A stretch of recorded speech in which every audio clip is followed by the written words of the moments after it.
your money, your taxes, your truck, and your road to success in the trucking industry. This is Trucking Business and Beyond, the show that puts the money where it belongs, back in your pocket.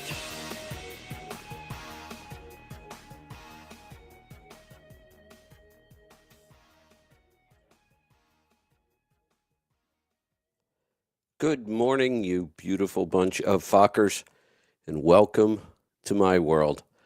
I'm your host, Kevin Rutherford. It is Friday, June 21st. We got a lot going on today. We've got a Friday free for all. I see Joel is in the house. See some calls coming in already, so we'll get to that. We can also certainly talk about fuel mileage and technology and maintenance and all those other things. And then we'll take a little break. Well, maybe we won't. I don't know what time we're going to get done.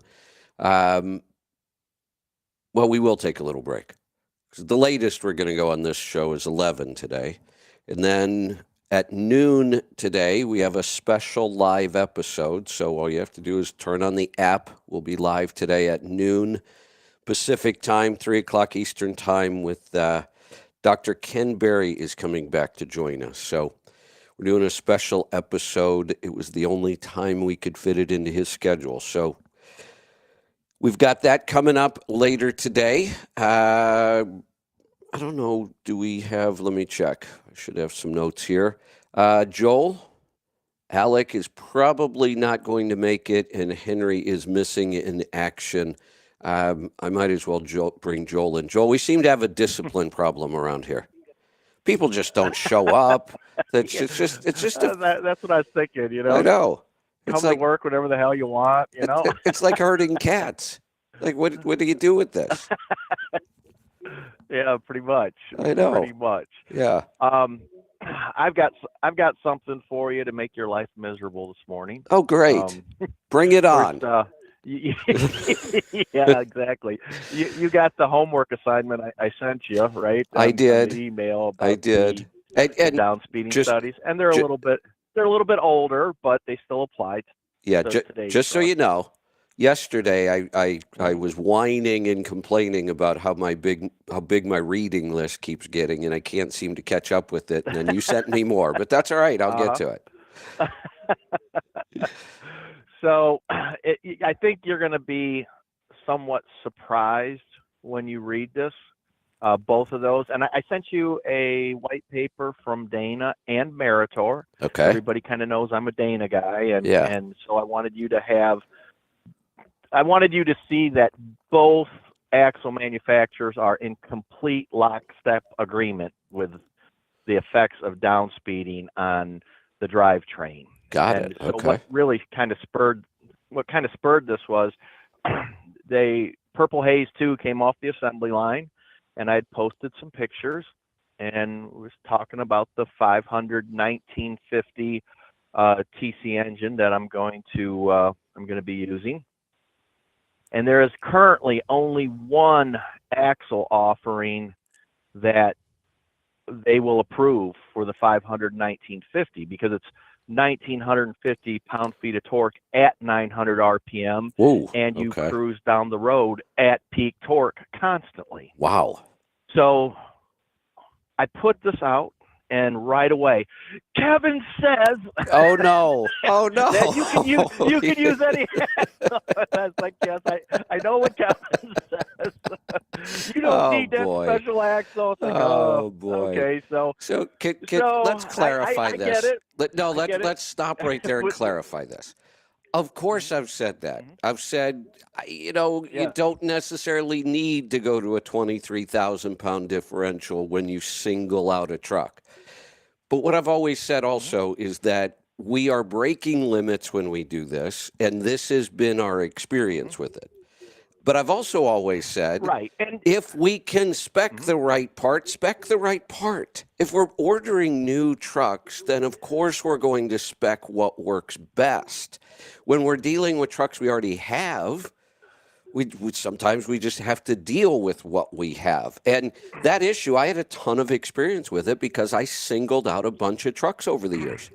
My model was, and I agree, find a good tandem axle sleeper because I need a sleeper, and I need an over-the-road spec, and finding over-the-road specs in single axles are difficult.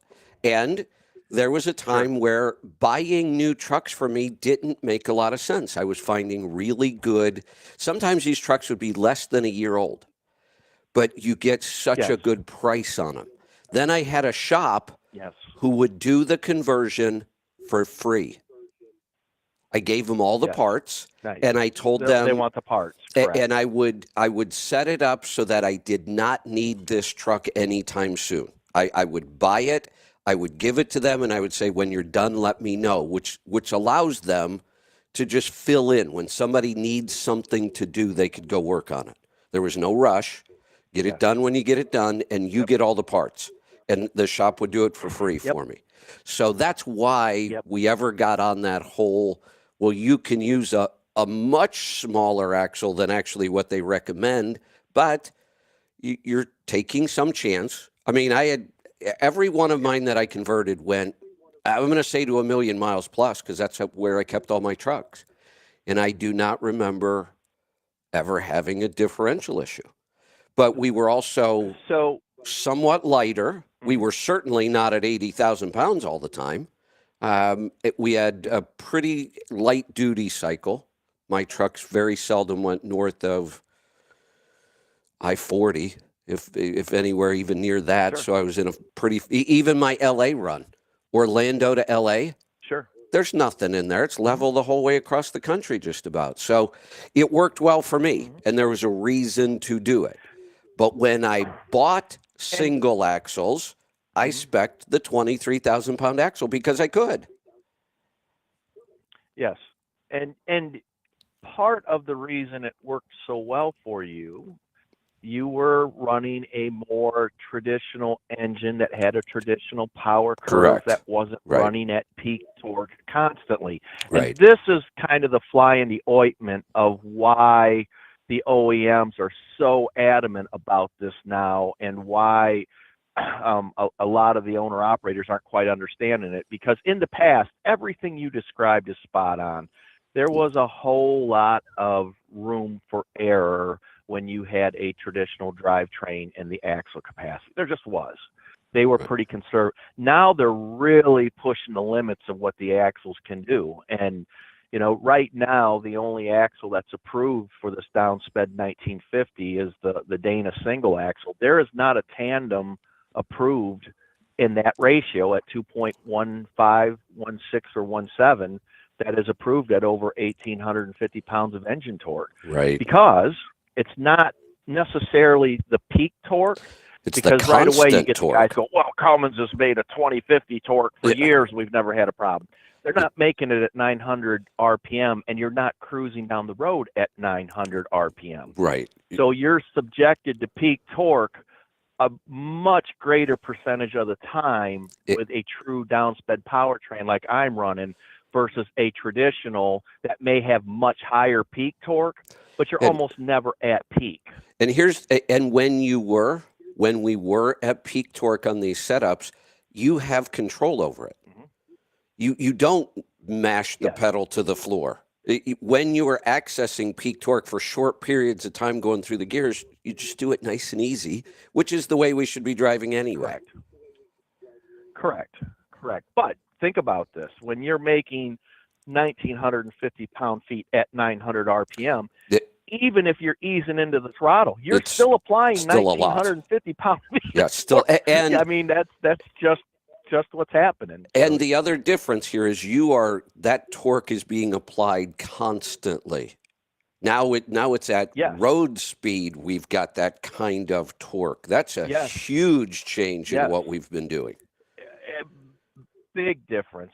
Also, consider with the Volvo transmissions with the deep reduction, how much load that's putting through that drivetrain when you're at 42-to-1 reduction. So we do electronically limit that, but Dana done a study with electronically limited on the low side, and they were still getting huge torque spikes, even though we were electronically limited.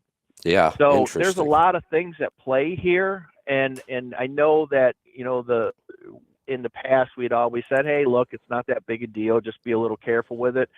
I think today, when you get down to anything under probably 240, then it starts to become a big deal. I'm going to go to 205. Yeah. And the Dana guys are just, they're pulling their hair out. They're like, holy shit, this load, that load, it's going to be, horrible to try to do it. We understand why you want to, but, if you go into any dealership and you're trying to order an aggressively downsped truck and it is denied, I mean, you're not just going to bitch at them and they're going to say, oh, okay, we're going to do it. It's not because they don't want to do it. It's because the axle manufacturers and the drive shaft manufacturers, they won't give approval for a lot of this stuff. So you got to be very careful, and you have to have the right componentry. Like I said, there's like 4 or 5 different axles available for the iTorque. Only one will work with a 1950. So they offer a 500 1850 and a 500 1950. So just something to think about. I wanted to make sure that people were aware of what's happening there. A lot of times people think that, it's just, attorneys being overly cautious. Not in this case. So, Joel, I'm going to have to request that you just stop doing all this work with these engineers. Do you know how difficult you're making my life? I knew this was going to be a pain in the ass for you, because for years we have said, and you were right too. You were spot on right. I mean, there was nothing wrong really with what you had said until now. Now it completely changes. So here's what's happening. Because you're right. We can go back over all these things. Why did we, get so focused on direct drive at one point? Because it made sense then with what we had. Why did we look at boost gauge for so long? Because it made sense then for what we had. But even then, forget all the new stuff, because now almost everything we talk about in the driveline, engine and driveline, has now changed. But even when I go back, I get the same questions a lot. Every question you get, there's 10 different topics you could go into to discuss it, and you just can't do that every time. So sometimes I just have to tell people, look, here's what you need, spec it like this, and I got to move on. And people would say, well, you didn't tell me about this and that and this. And yeah, I know. I can't say it every single time. Now it's worse, though. Now, if I get one question, I could say, well, here's the answer if we go back to this era of trucks. But then forget that answer, because if we're in this area of trucks, you got to look at it like this. And now if you're with the new modern trucks, we have. So do you see what you've done to my life and my day now? There's no doubt. I had a guy get a hold of me. He's wanting to spec an iTorque truck, and he's running out west, and he's over 100,000 pounds. And he says, I want to spec it to run in direct. I said, no, you don't. No, you don't. He's like, what do you mean? No, you don't. No, you don't. I said, 10 years ago, you may have wanted you have options to run in now. direct, but you have options. You don't. Yeah, you don't want it to, and that's exactly what I explained to him. I said, we've got, overdrive, direct drive, and underdrive, all available, all very efficient, because the drivetrain's efficient. And I walked him through everything. He's like, oh, that makes sense. And then he's like, well, I got to watch the boost gauge. I'm like, you don't have to watch the boost gauge. Let the boost gauge do its thing. Just let the truck run, and you're 100% correct. In the past, we wanted to gear that truck to run in direct, and we wanted to watch the boost gauge. That's what we wanted to do. Correct. It made sense to do that, but not you're anymore. shooting yourself in the foot on a new truck. You don't want to. You'll pull your hair out trying to understand what that boost gauge is doing and why, if you don't really intimately understand combustion efficiency and all the things that we talk about. And most people don't understand at that level, and they look at that boost gauge and they completely lose their mind. And then oh my God, I've been. Yeah, we have to start understanding a lot of stuff that we didn't necessarily have to understand before, because we were doing things just about the same way, with very few differences, even across different platforms, different engines. Because we've talked about this. There was a time where if you knew how to work on a Cat, you could work on a Cummins, you could work on a Detroit. They were all basically the same technologies with slightly different parts. And then your drivetrain, no matter what your truck and engine was, your drivetrain was probably all the same anyway. It was a 10, a 13, or an 18 speed, and they were all the same. And now we have to describe, well, here's why we can now run in overdrive very effectively. We couldn't before. That's a new change now. You have to start understanding that. The transmission is a totally different animal from what we used to talk about. And you've explained it, why running in overdrive, yes, there might be a tiny little bit of efficiency loss, if at all anymore, when there used to be it was like 3%, I think was the claim, wasn't it? Going into... Correct. With the older manual transmissions, it was a 3 to 4% drop in the transmission, and nobody looked at the efficiency in the engine. They were just looking at the transmission. So it did make some sense to run indirect. If you had a manual transmission and a 15 or a 16 liter engine, it started to make some sense to do that. There is no doubt. And I mean, we can take all of your examples even one step further. You know, we talked about the engines were the same, the transmissions were the same. So that made aerodynamics the same. It made the total amount of drag acting on the vehicle the same. Did anybody talk about kinetic energy back then? No, because you really couldn't optimize anything because we were driving bricks that had a lot of drag. It just didn't make sense. Now, now we've got vast differences in technology, and when you get into a new truck, all of a sudden kinetic energy starts to become your friend, and you really need to understand what kinetic energy is to get the most out of that truck.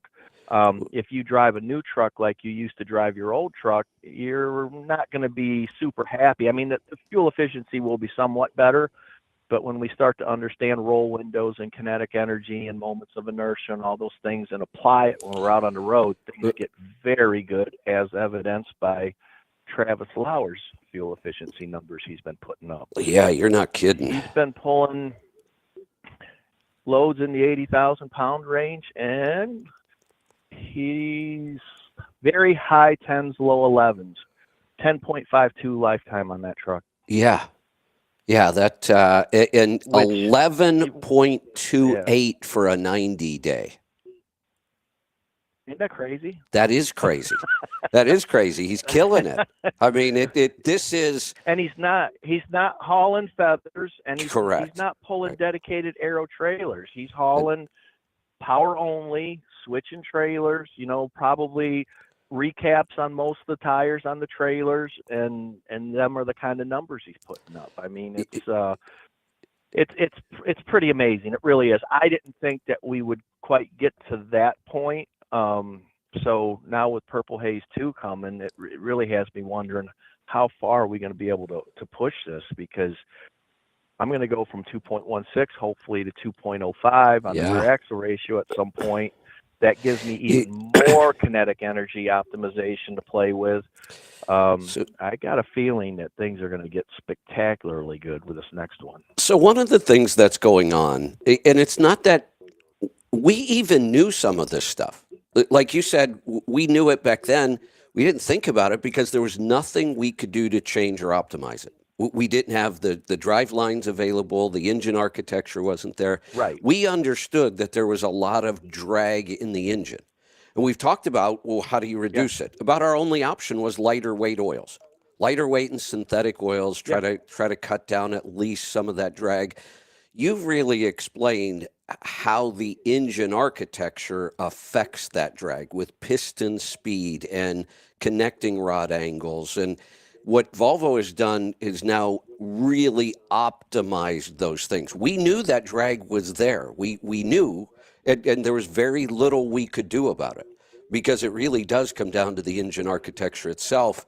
But then the down speeding multiplies that, because all these parts are moving slower now.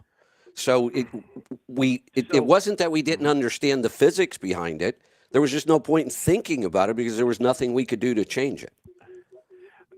Right. Getting to optimal was virtually impossible a few years ago. But one thing that really struck me and I think it's in one of the reports I sent you, up to 60% of a truck's drag comes from the engine, That's a lot. which I didn't realize. That is a That's lot. huge. Wow. So that really starts to underscore why Trav's able to do the things that he's doing. That just a couple years ago I would have said that's impossible, especially with no aero on the trailers.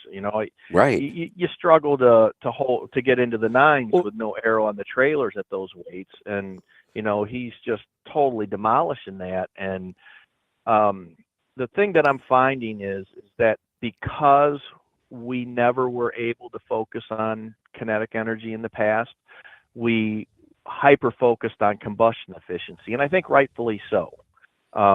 Bruce and the guys at Pittsburgh Power have done a great job at focusing on combustion efficiency, making that engine, run just as efficient as possible. But what we're learning when you get a fully optimized downsped powertrain is that when you start to take advantage of kinetic energy, it just blows combustion efficiency optimization out of the water in terms of fuel efficiency. Yeah. You can have a fairly inefficient engine, but if that damn truck will roll, you're going to still get excellent fuel efficiency. Now, you combine the two, that obviously the best of both worlds, but there's the combustion efficiency is a huge piece of the puzzle. We've talked about this before.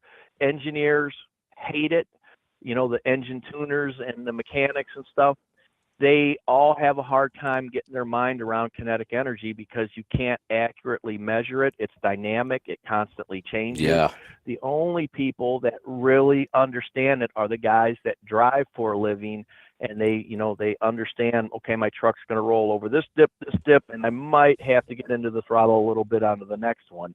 And, that's using kinetic energy to your advantage. And the great thing, I think, moving forward here is that the systems on the truck themselves are going to be able to start taking advantage of kinetic energy without any driver input. And when that happens, I suspect that, we're going to see 13, 14 miles a gallon out of these things. And that's where we need to get to, because you said, the guys who understand it, but that is such a small portion of drivers or even owner operators who think about this stuff and really understand. Some of them, maybe just naturally have learned how to drive a little better, but very few people focus on, optimizing their driving. Travis is a great example of this. How many years has he been driving? 7. Okay, so he's pounded that shit into him from day one. And that's kind of my point. If he wouldn't have had that, he wouldn't be where he's at, right? Yeah, exactly. That's what I mean. You need to be taught from day one, and right. Yep. That didn't. And I almost said this earlier, that the numbers he's putting out, this over 11 for a 90-day average. I mean, you could even start to argue a 30-day average that, you made it 30 days, okay, but how long can you keep this up? Maybe that was just your best month of the year and you were pulling light for whatever reason. The longer these times go, the less you can argue how legitimate they really are. If a truck really puts down almost 11.3 for 90 days, that's it. That's the fuel mileage on that truck. I mean, you just can't argue anymore that you're cherry picking or so. To see that on a 90-day is really impressive. Here's the other thing. I kind of trust the numbers Mesilla Valley has always put out. They're pretty accurate about what they do. I know they inflate some of their driver numbers, I think, but for the most part, they're a good source. And the number they came up with was from a just bone stock factory trailer to their best optimized trailer was like 1.2 miles to the gallon. That's the exact number I came up with, 1.3. Yeah. From just a dead stock dual tires, trailer to a fully optimized. When I had the Wabash trailer with the Ventix fairing on the bottom, and we had the nose cone and the tail on the back, it was 1.3 miles a gallon. Yeah. So you put that on Trav right now. Legitimately, he's at 12 miles a gallon with the dedicated trailer. A little over 12 and a half. I don't think there's any. Yeah, I don't think there's any question about that. Yeah. And Alec keeps reminding me of that. I keep telling Alec, no. You know, I almost don't even want to think that that's possible because I I've been know. working on this shit so long, I and I'm thinking, know. how in the hell did we get here already? Yeah, exactly. But yeah, it's really great to see. The new Purple Haze is significantly more fuel efficient than the first one. But that's hard to imagine. That's going to be that's yeah. I'm thinking we're going to be between 6 and 10% improvement over what Travis is doing right now, a minimum. Yeah. And then if this thing rolls the way that I think it's going to roll, we may see even more. It's going to be an impressive truck for sure. At this point, and now seeing the numbers that I've seen, the whole idea of alternative fuels right now financially makes 0 sense. Zero. Absolutely 0 cents. There's no argument you can make anymore as far as cost goes. Just none. And so we've got a fleet that I work with, Trucking Pros up in Wisconsin. He's maybe just slightly bigger than my brother's fleet. He's probably 125 trucks, whatnot. And I'm not doing this to bust on Henry, but he shares a driveway with a Freightliner dealer. So the owner had reached out to me and said, "Hey, help me spec a truck." So we and this is 6x4s. I put him into an iTorque spec and helped him go through everything. And I explained to his drivers, you know, how they're going to need to do things, let the truck do its thing. He called me yesterday, said he's got 5 trucks averaging over 10 miles a gallon. What? And in a fleet, the Freightliner dealer rolled in and asked him when he's ordering trucks again, and he said, "Never. I can't order trucks from you until you guys come up with something that competes." And he said his Freightliners do between 7 and 8.5. And he said now he's got 5 Volvos running over 10. The best guys running 10.2 in a fleet. In a fleet. So and my brother, yes, and my brother sees very similar numbers to that. With his new batch that he's getting in, and he can't turn his trucks over fast enough. He's getting rid of another whole batch. So if people are looking, there's going to be another batch of Ploger trucks becoming available here soon. Yeah, interesting. Yeah, very definitely. cool stuff. So let's talk about a lot of great stuff happening. Here's another big difference from things we used to talk about and how much it's changed. So go back to the first signature truck built in 08. Yes, it achieved 9 miles to the gallon, which was pretty impressive back then. But you could not get that truck anywhere near a fleet. That would have been the biggest disaster to ever let a fleet try to operate that truck. Yes. It was almost a concept vehicle. There was so many goofy things on there that, you know, drivers couldn't manage, fleets couldn't manage. It was not a practical truck. For an owner-operator who was mechanical and knew what he was doing, it was fine. But again, we had all kinds of weird. That had a 20,000-pound single axle on it because the only glider we could get came as a tandem. I mean, at the time, for whatever reason, we couldn't even order a non-rolling glider. Remember when gliders used to be just true gliders? Oh, yeah. They didn't have rear ends and differentials and suspensions, and they were just frame rails. It's all that was back there. Right. So to now know that this is a fleet who doesn't sound like they had ever put a really big focus on any kind of special fuel economy. They were just buying Freightliners, probably spec the way the dealer told them to. And for them to take their first truck, their first attempt at this, and do that well with an employee driver is impressive. It is. It truly is. So I'm happy to see it finally starting to proliferate out into the fleets and into the real world. And people have watched me do this for years and years. And I'll admit, when I first started doing it, there was a level of driver skill involved that, and I'm not tooting my own horn, but it would be very, very difficult to duplicate. Yeah. You really had to understand the mechanics of everything going on. You had to be extremely patient. I mean, you really needed to know what's going on. In Blueberry today, I put it in drive and set the cruise. And just drive. I don't watch the boost gauge. I don't do anything. And we're in the low nines through the break-in period with a 6x4. Right. Similar circumstances as Travis. We're pulling, fleet trailers that have recap tires, and occasionally they have some aero, but most of the time they don't.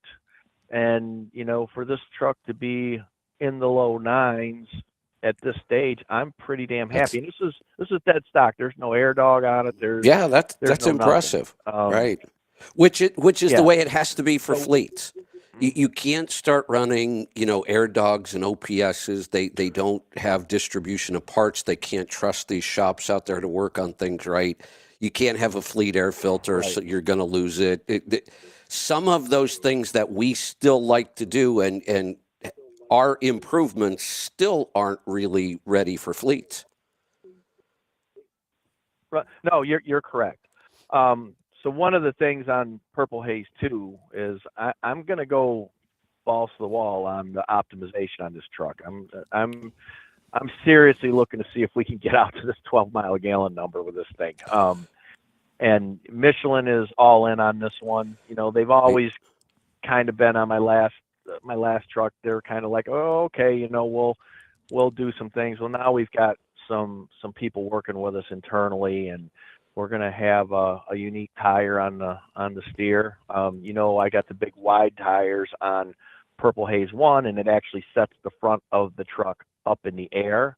We found a tire that Michelin produces that is the same capacity, but actually is going to set the front down closer to the ground. It's not nearly as tall. Nice. And that's going to be huge. Yeah, to that's drop big. the front of the truck, and she's going to set it right down on the ground. And so significantly better aerodynamics. We're not going to be dealing with the skinny steer tire deflection of the pavement, kind of, trying to push out of a hole all the time, so to speak. A lot of people don't realize when you get them heavier weights out front on a skinnier tire, the pavement deflects.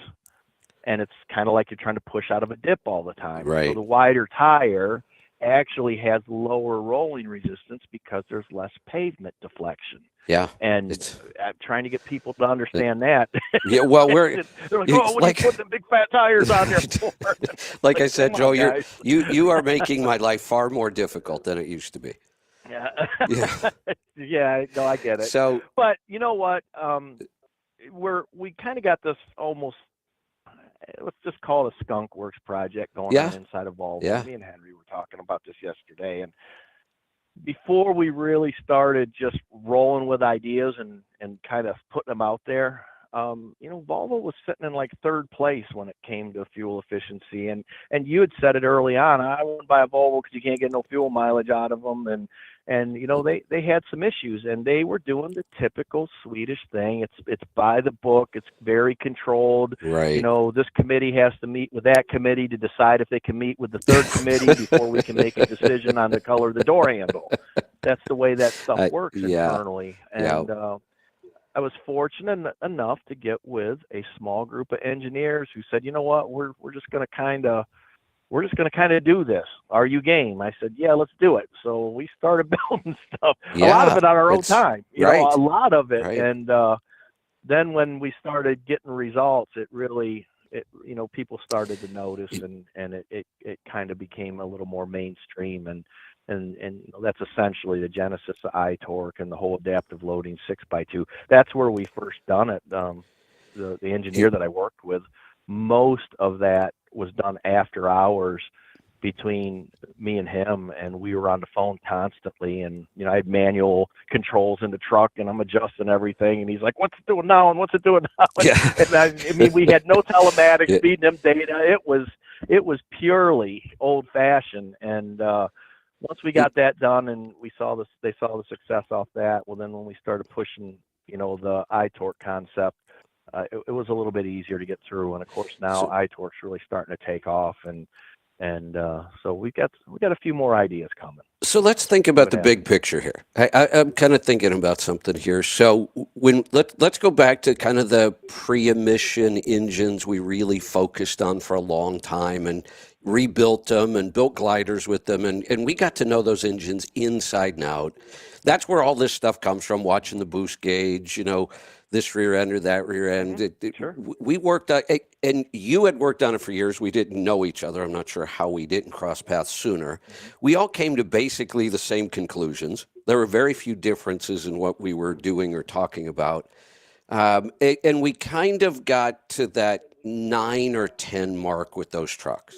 10 was a real stretch. A couple people got there with those trucks.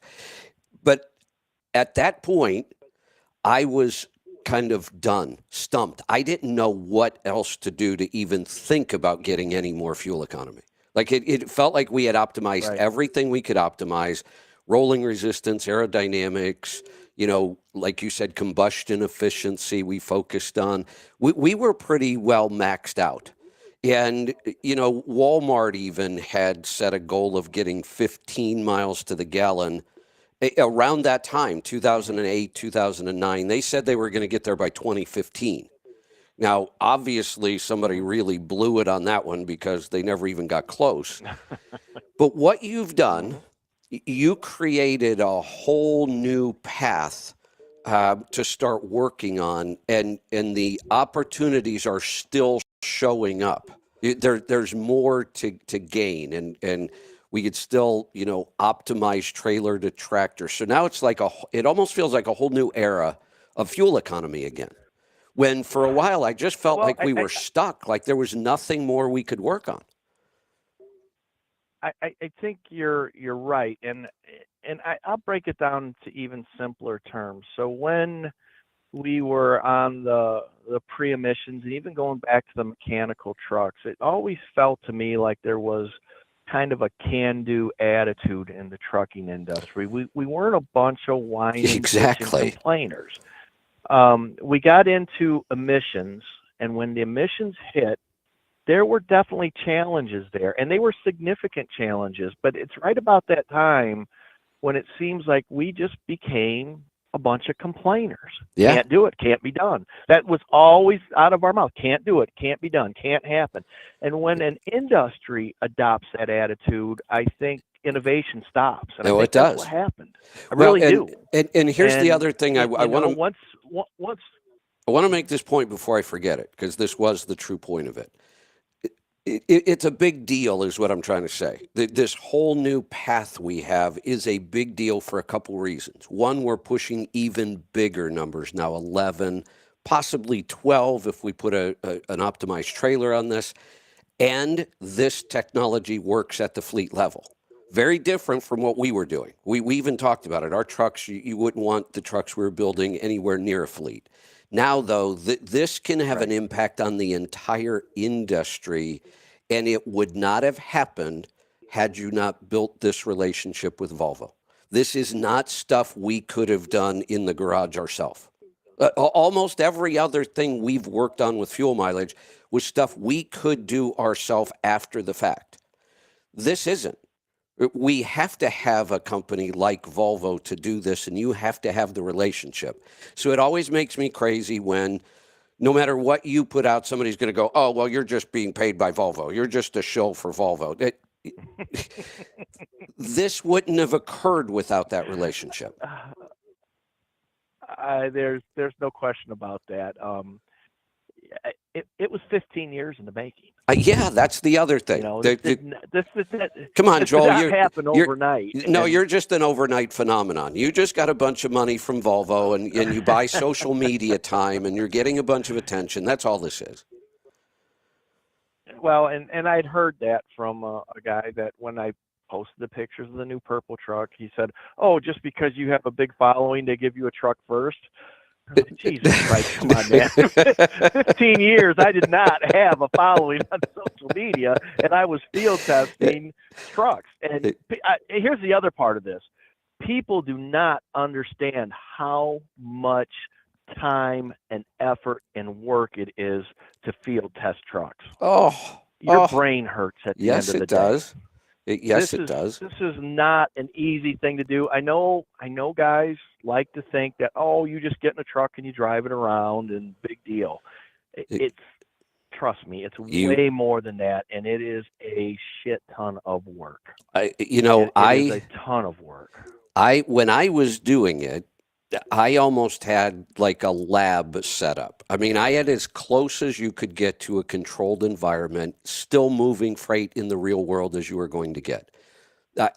And that didn't happen by accident. I gave up long team runs that made a lot of money. I had Orlando to LA, one of the best team runs out of the Orlando terminal. It was a 4-day week and your team had 3-day weekends. Everybody loved that run. It was an easy run. And you could be very efficient. I still ran my truck at 63 miles an hour, even though it was Orlando to LA. And sure, I could have gotten them a couple more hours at home if I would have sped the truck up, but I just paid them better instead. They were still getting a 3-day weekend. I gave up those runs. Sure. I gave up my team runs so that I could put all 3 of my trucks on the same morning dispatched run. So I had, in that lane, I had run number 2, 3, and 4. So my trucks left 15 or 20 minutes after each other every day. So now I've got a consistent run, so the terrain's never changing. It's Orlando to Richmond Hill, Georgia. So even the weather isn't nearly as extreme as anywhere else in the country. We have much more consistent weather. Right. I have the same drivers in the truck every day, and they had been in those trucks and on those lanes for years. They had been running that stuff. And I could take 2 trucks and make a change and take a 3rd truck and make it the control. And it was still a nightmare trying to make sure my numbers were as accurate as possible. And I used to explain it to people. Yeah. All 3 trucks need to run 30 major issues. Like if one of those trucks would need tires during that time, I'd have to start over. You still there? Joel? What just happened?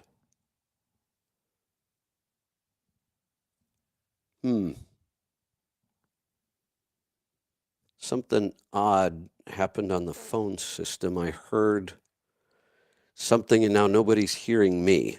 Chelsea, are you hearing me? Let me check. Oh, nope. That's what happened. Let me reconnect here. Hold on.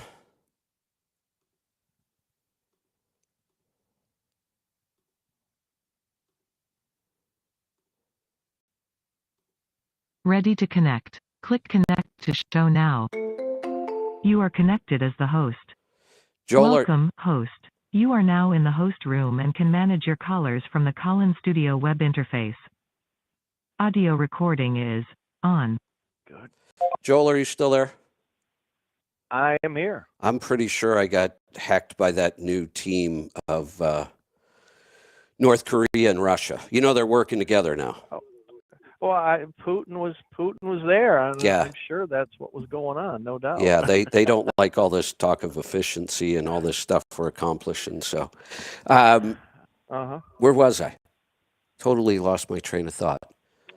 You were talking about your trucks and the testing. Yeah, how difficult that was, even in that situation where I had lots of control over the variables. But I would go so far as it's a 60-day time period, 30 days prior to establish a baseline, 30 days after to see if we had any changes, 2 trucks with the change, 1 truck with control.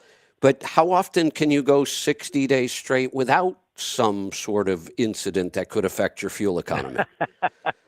Right? Almost never.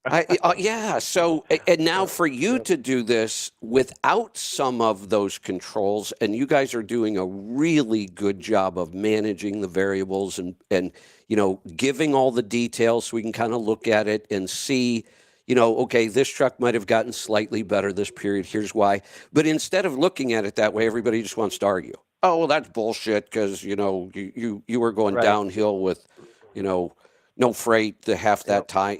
Yep. Yep.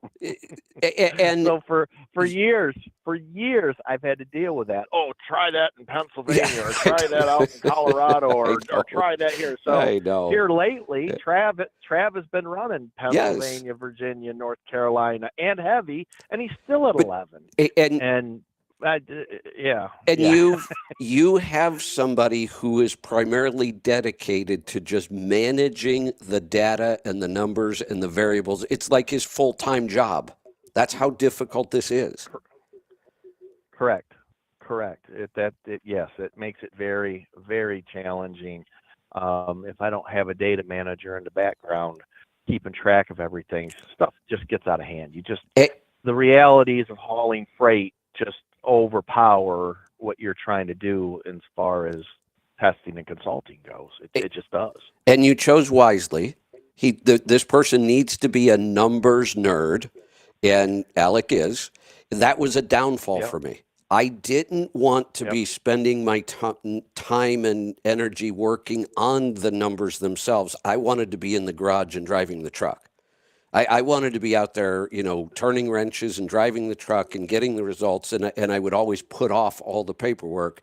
And you can miss a lot of stuff that way, too. So you've got the right guy. And that is an important part of this, to try to keep all of that data straight and make sure it's as accurate as it can be. Right. It's very expensive to do that. Yeah. It is not cheap, and the way rates are right now, that's right.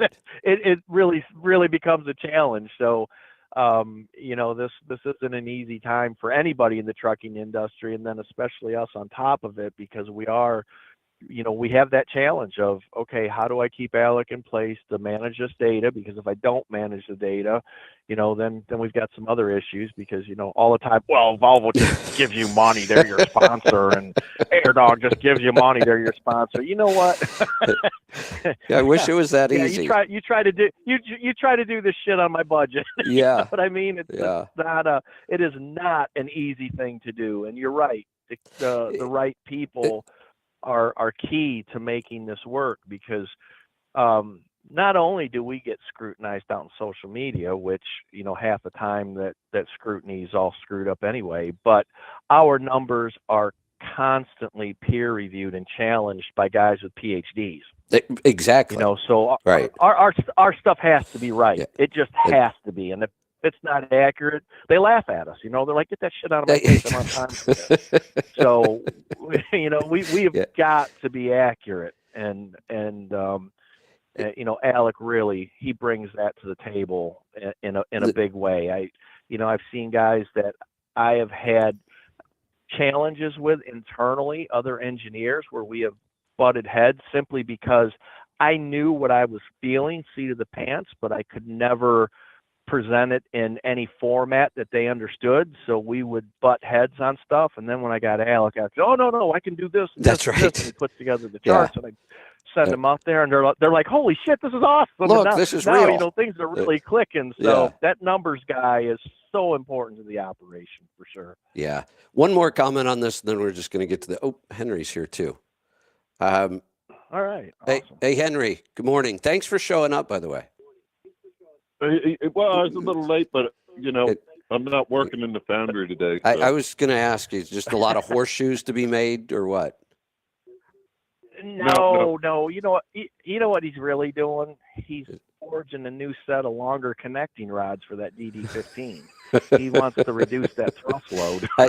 I said that we couldn't do that kind of stuff in the garage.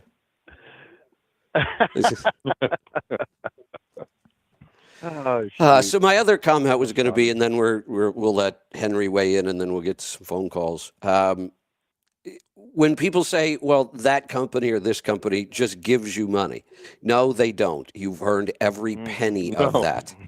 Nobody gives you anything. If they're not getting at least as much value back, they're not going to give anybody trucks or parts or money or you earn every penny of that.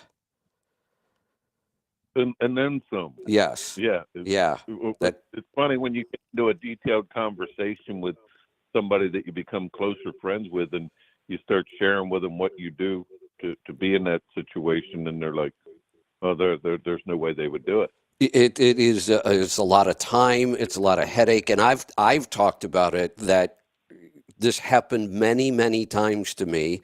You do all that work, you build those relationships, and the bigger the company is, the more likely it is to go wrong.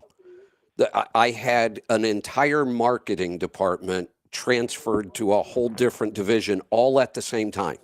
Every single person I knew and worked at, and it was Michelin, was moved to a different division.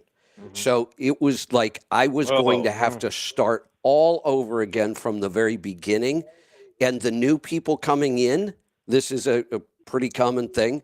They already had all their ideas about what they were going to do. And I wasn't a part of it. And Sure. I just gave up on it. I said, I just don't have the time to try to build that relationship all over again. Yeah, when it goes into playing musical chairs, it is no fun at all. Yeah. All right, let's get to. I got fortunate my last time around. When one of the guys that I'd worked with for years had retired, they brought a new guy in, and fortunately, we clicked. Yes, and we worked that's nice. very well together, and that was just very good fortune. So you're right. When things change, you can lose 15 years of work overnight. Yeah. It was one of the reasons we moved away from more of a sponsorship or partnership model. And now when I find a product I really like, if we just put it in our store.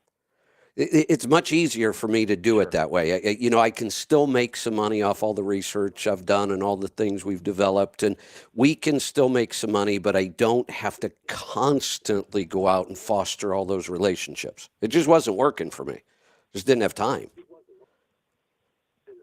Yeah. No, you're right. It's time consuming. Yeah. All right, let's get to some phone calls. We had a bunch. We lost a couple. I don't know if it's phones or people just got tired of waiting. So if you want to jump in, 855-950-3835 or hit that call now button on your app. We're going to go to Wyoming. Mike, welcome. Hey, how are you guys doing? Good. What's on your mind today? I called in yesterday. I was the last caller yesterday talking about the polar shift, but if you guys don't want to talk about polar shift, I can talk about fuel efficiency. We can talk about how polar shifts affect fuel efficiency. How about that? Well, I'll try, but we'll see how it goes. I was hoping this was going to be Freaky Friday, but maybe not. So you never know what Fridays are going to turn into. Let's touch on the. I know you've got a kind of an in-depth, and I want to hear it, but let's just touch on it a little bit. All right. Well, I've been researching this actually since 2014. I was in the military, and I had to have surgery on both my ankles, and I was on some heavily medicated, and I don't know what it was. I was just started doing research on random stuff, and I came across, the polar shift theory, and this is back in 2014, and obviously they knew something was going on with our magnetic poles before this, but they really don't have a definitive answer. They still don't know exactly what's going on, but it is everything that you've been seeing and saying between the fish washing up on the beaches, the aurora borealis being seen down in Puerto Rico. These are all starts, and weather changes too will be another effect that will happen. And these are all the things that we are moving towards a polar shift. And I don't know if you know about the South Atlantic anomaly that's happening down there. There's like a 3 million square mile magnetic pole that's just kind of off of the coast of South America. It's so bad that the Hubble telescope, when it passes through that area, because all of our satellites are in everything are a low Earth orbit, that are protected from our magnetic field. Well, there's an anomaly that's happening there that they have to shut satellites off and a Hubble telescope to protect it from the radiation from the sun. Wow. You were talking about these sunspots and everything. This is actually all coming together and building a bigger picture, and it's not going to get better. It's actually going to get worse. It sounds like it saying how the could get significantly worse. And you're right. There are multiple things happening at the same time, and if just one of them wasn't occurring, we'd be in much better shape. I also just read something yesterday that I got to go back and try to dig a little deeper. The space weather guy put out something on, how everybody put on your tinfoil hats, because this one I still have a hard time with. The idea of the chemtrails, and we're cloud seeding, and we're doing all these things to try to change the weather, and I'm sure that we are. But it turns out that just the electrical fields being created because of all this stuff going on is doing exactly what they claim the government's been trying to do forever. It changes weather immediately, not just long-term big stuff like earthquakes and floods and that kind of stuff, but the amount of rain we could potentially get is being changed right now by this extra electrification of the atmosphere.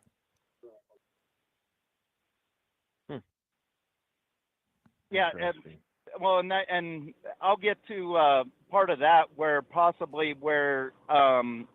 humans actually are playing a role in this too, and I'll get to that at the end. But I know you're going to ask why this is happening, and I have three probabilities of why this is happening and the outcomes of what is going to come of it. One of the theories is that our core is cooling and slowing down, if not stop. There was a talk back in 2010 that they really thought that our core stopped. You can probably research that and look back at it. And one of the astrophysicists was talking about it. It's like, we really think that the core has stopped or slowed down. If that's the case, the outcome would be that we would turn into Mars.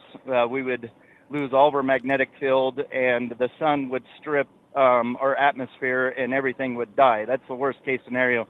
In 4.5 years of the Earth being here, I don't think that is realistically the probability that our core is dying.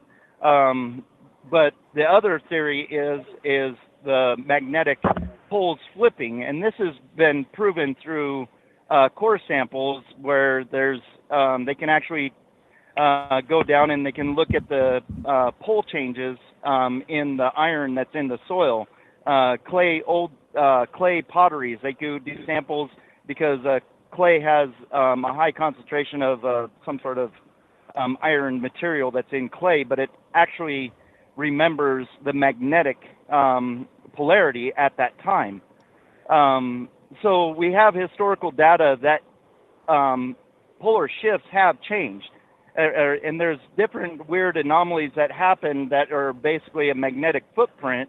And this is kind of a theory that the Bermuda Triangle is probably the most recent with the strongest magnetic field, and that's why they have weird anomalies in the Bermuda Triangle. That could have been a magnetic North Pole at one time. Makes sense, and then it goes back.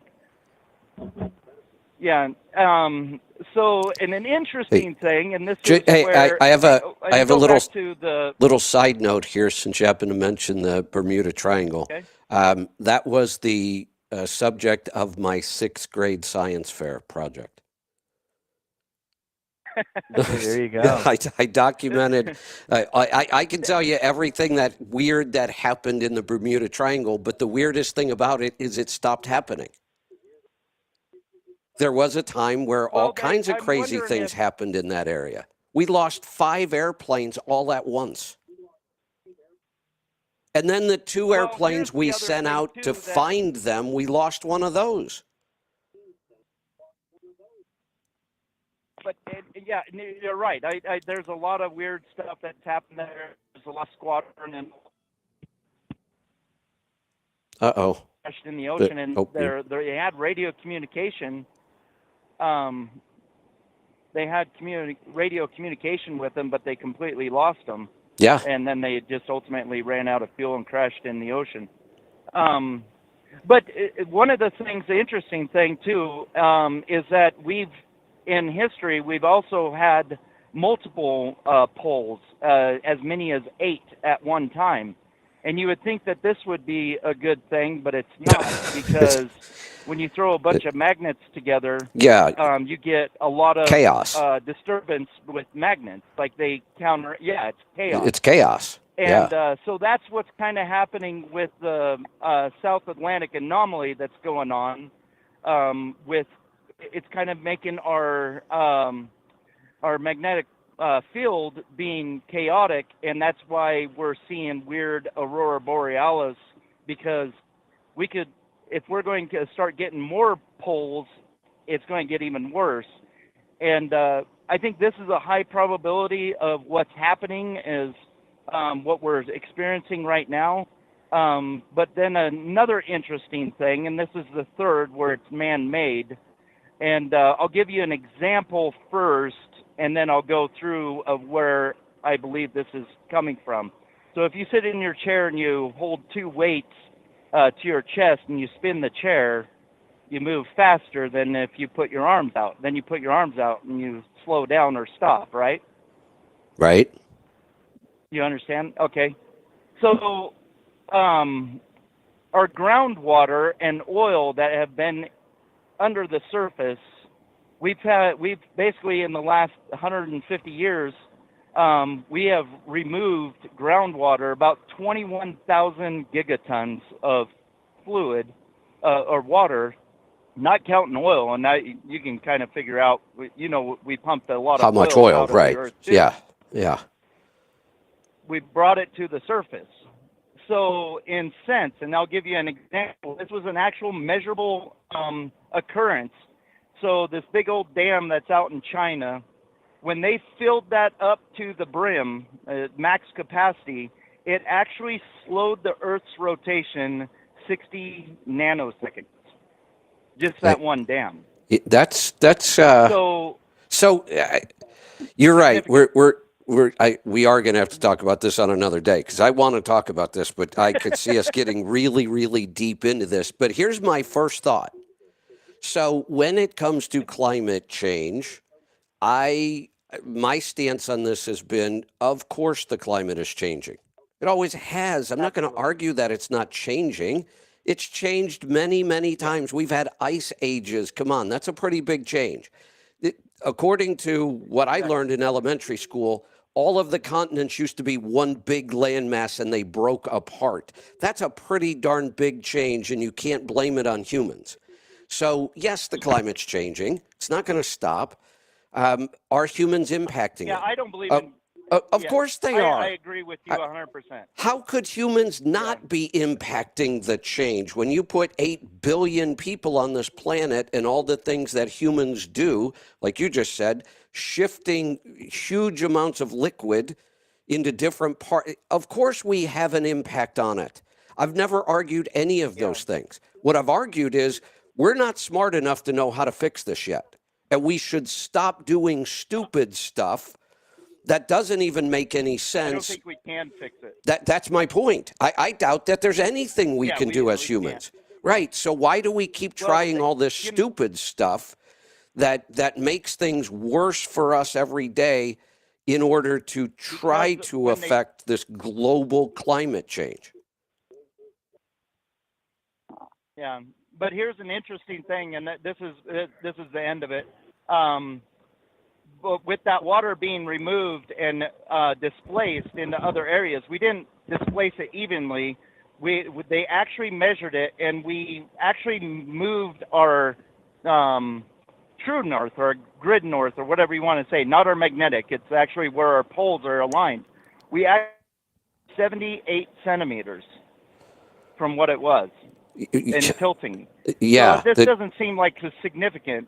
But in the blink of an eye, like the 150 years of doing this is like a minuscule amount, but these are very large changes in such a short amount of time that is hard hard for Yeah. the Which is kind of my point. But If we really look at this and what's happening, we're not even on the right track with climate change. We're looking at things that are probably having very little impact and not looking at these things that are having a big impact. Nobody talks about this. We worry about cow farts.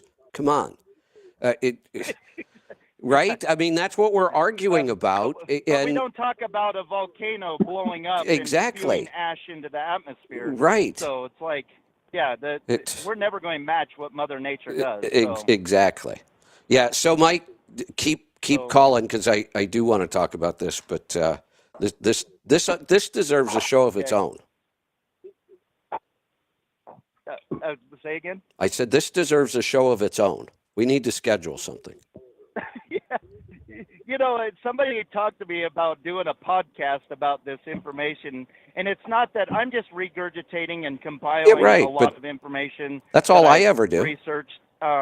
It's not like I'm intelligent. I'm just, regurgitating somebody else's intelligence. But they're like all over the place, so I'm trying to consolidate it into what I understand and and that makes sense, and not throwing a bunch of scientific jargon.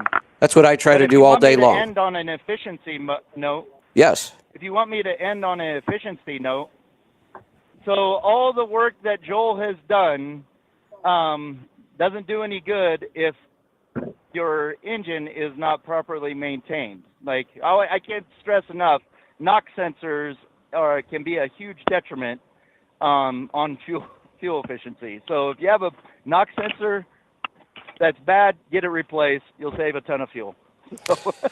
Joel's got a whole bunch of that stuff, very specific to certain, engines, that maintenance stuff. Yeah, there's no doubt. And again, this stuff gets really, Joel, really in depth.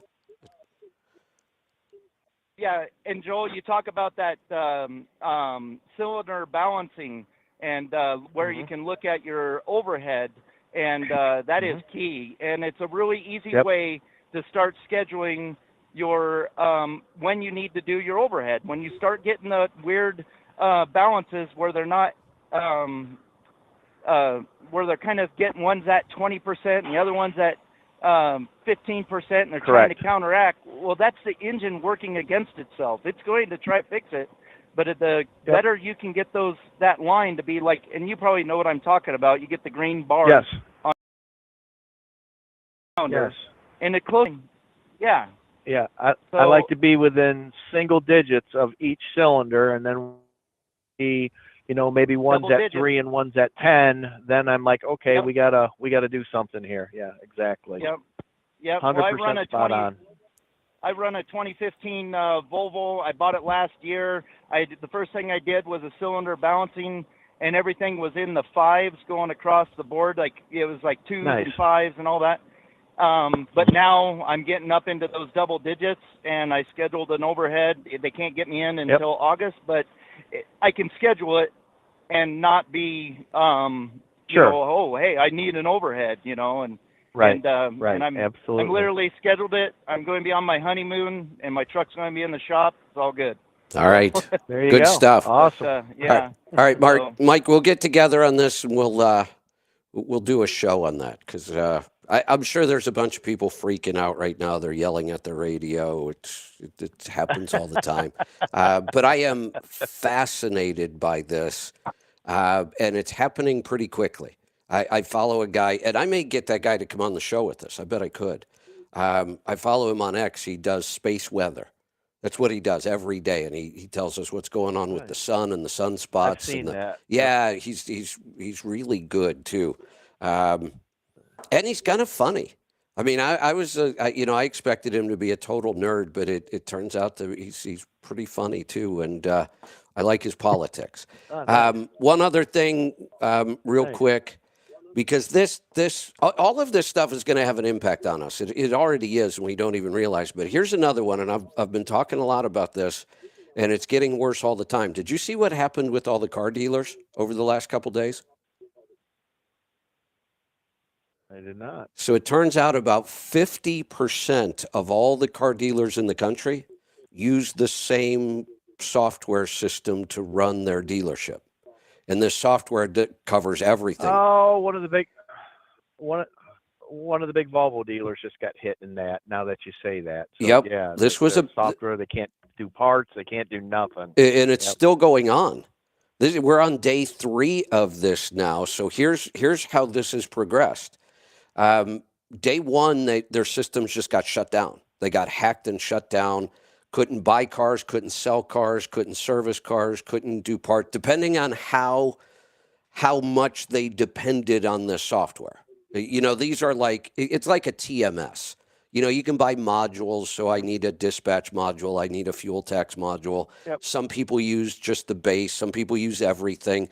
Because I had people saying, oh, this isn't true. I was at my dealer and they had an outage, but they were still selling parts. Well, they might be. They had some other way of doing it.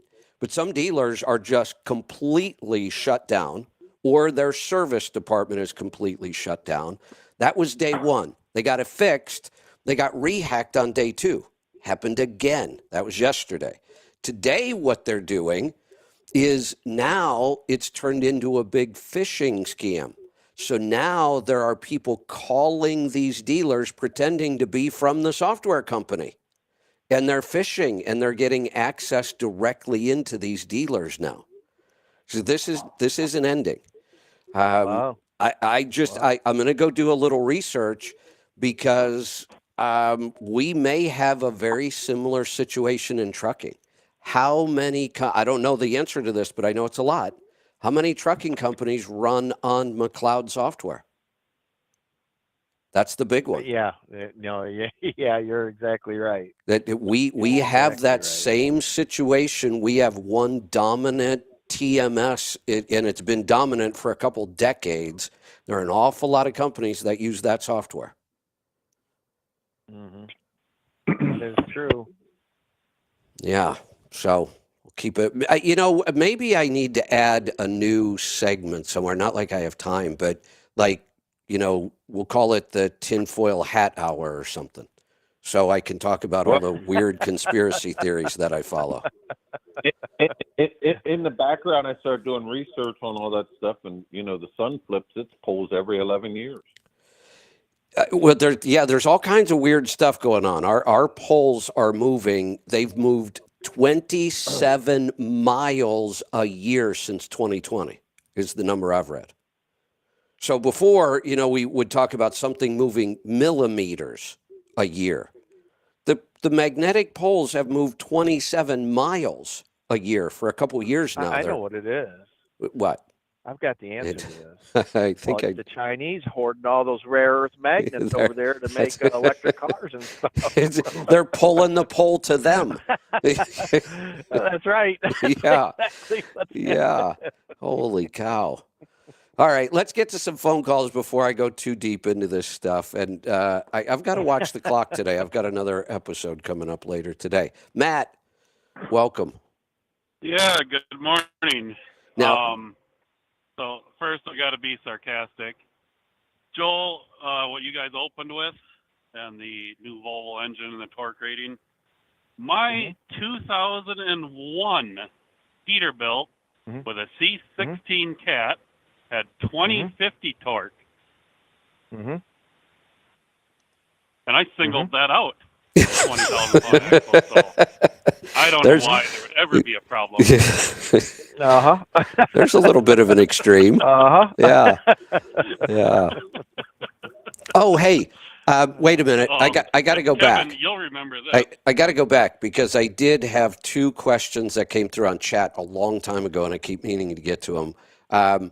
Joel, I probably have the answers to these, but they were asking for you to address it specifically. The first one was, do smaller displacement engines have less parasitic drag? Yes. I thought so. Everything else Absolutely, being 100%, equal, yeah. correct, right. They're between. Right. So here's the difference between, and this is just generically speaking, but the difference between a 16-liter and a 13-liter is about 28 horsepower. Oh, that's a lot. It takes extra to spin that 16-liter. Yep. That's a lot. Yep. Okay, that's what I thought. And then the other one, and I'm pretty sure I know the answer to this one too. Even though we're running a lot more torque through these differentials now and transmissions, and somebody asked if we needed to change our oil sampling or our oil change intervals on these components. My guess would be no. That Volvo has kept up. It's built heavier duty. It's not going to wear out any faster than anything has before. So I've kind of always said, if you want to stay on top of it, pull a sample at 250,000 on those components and then change at 500,000.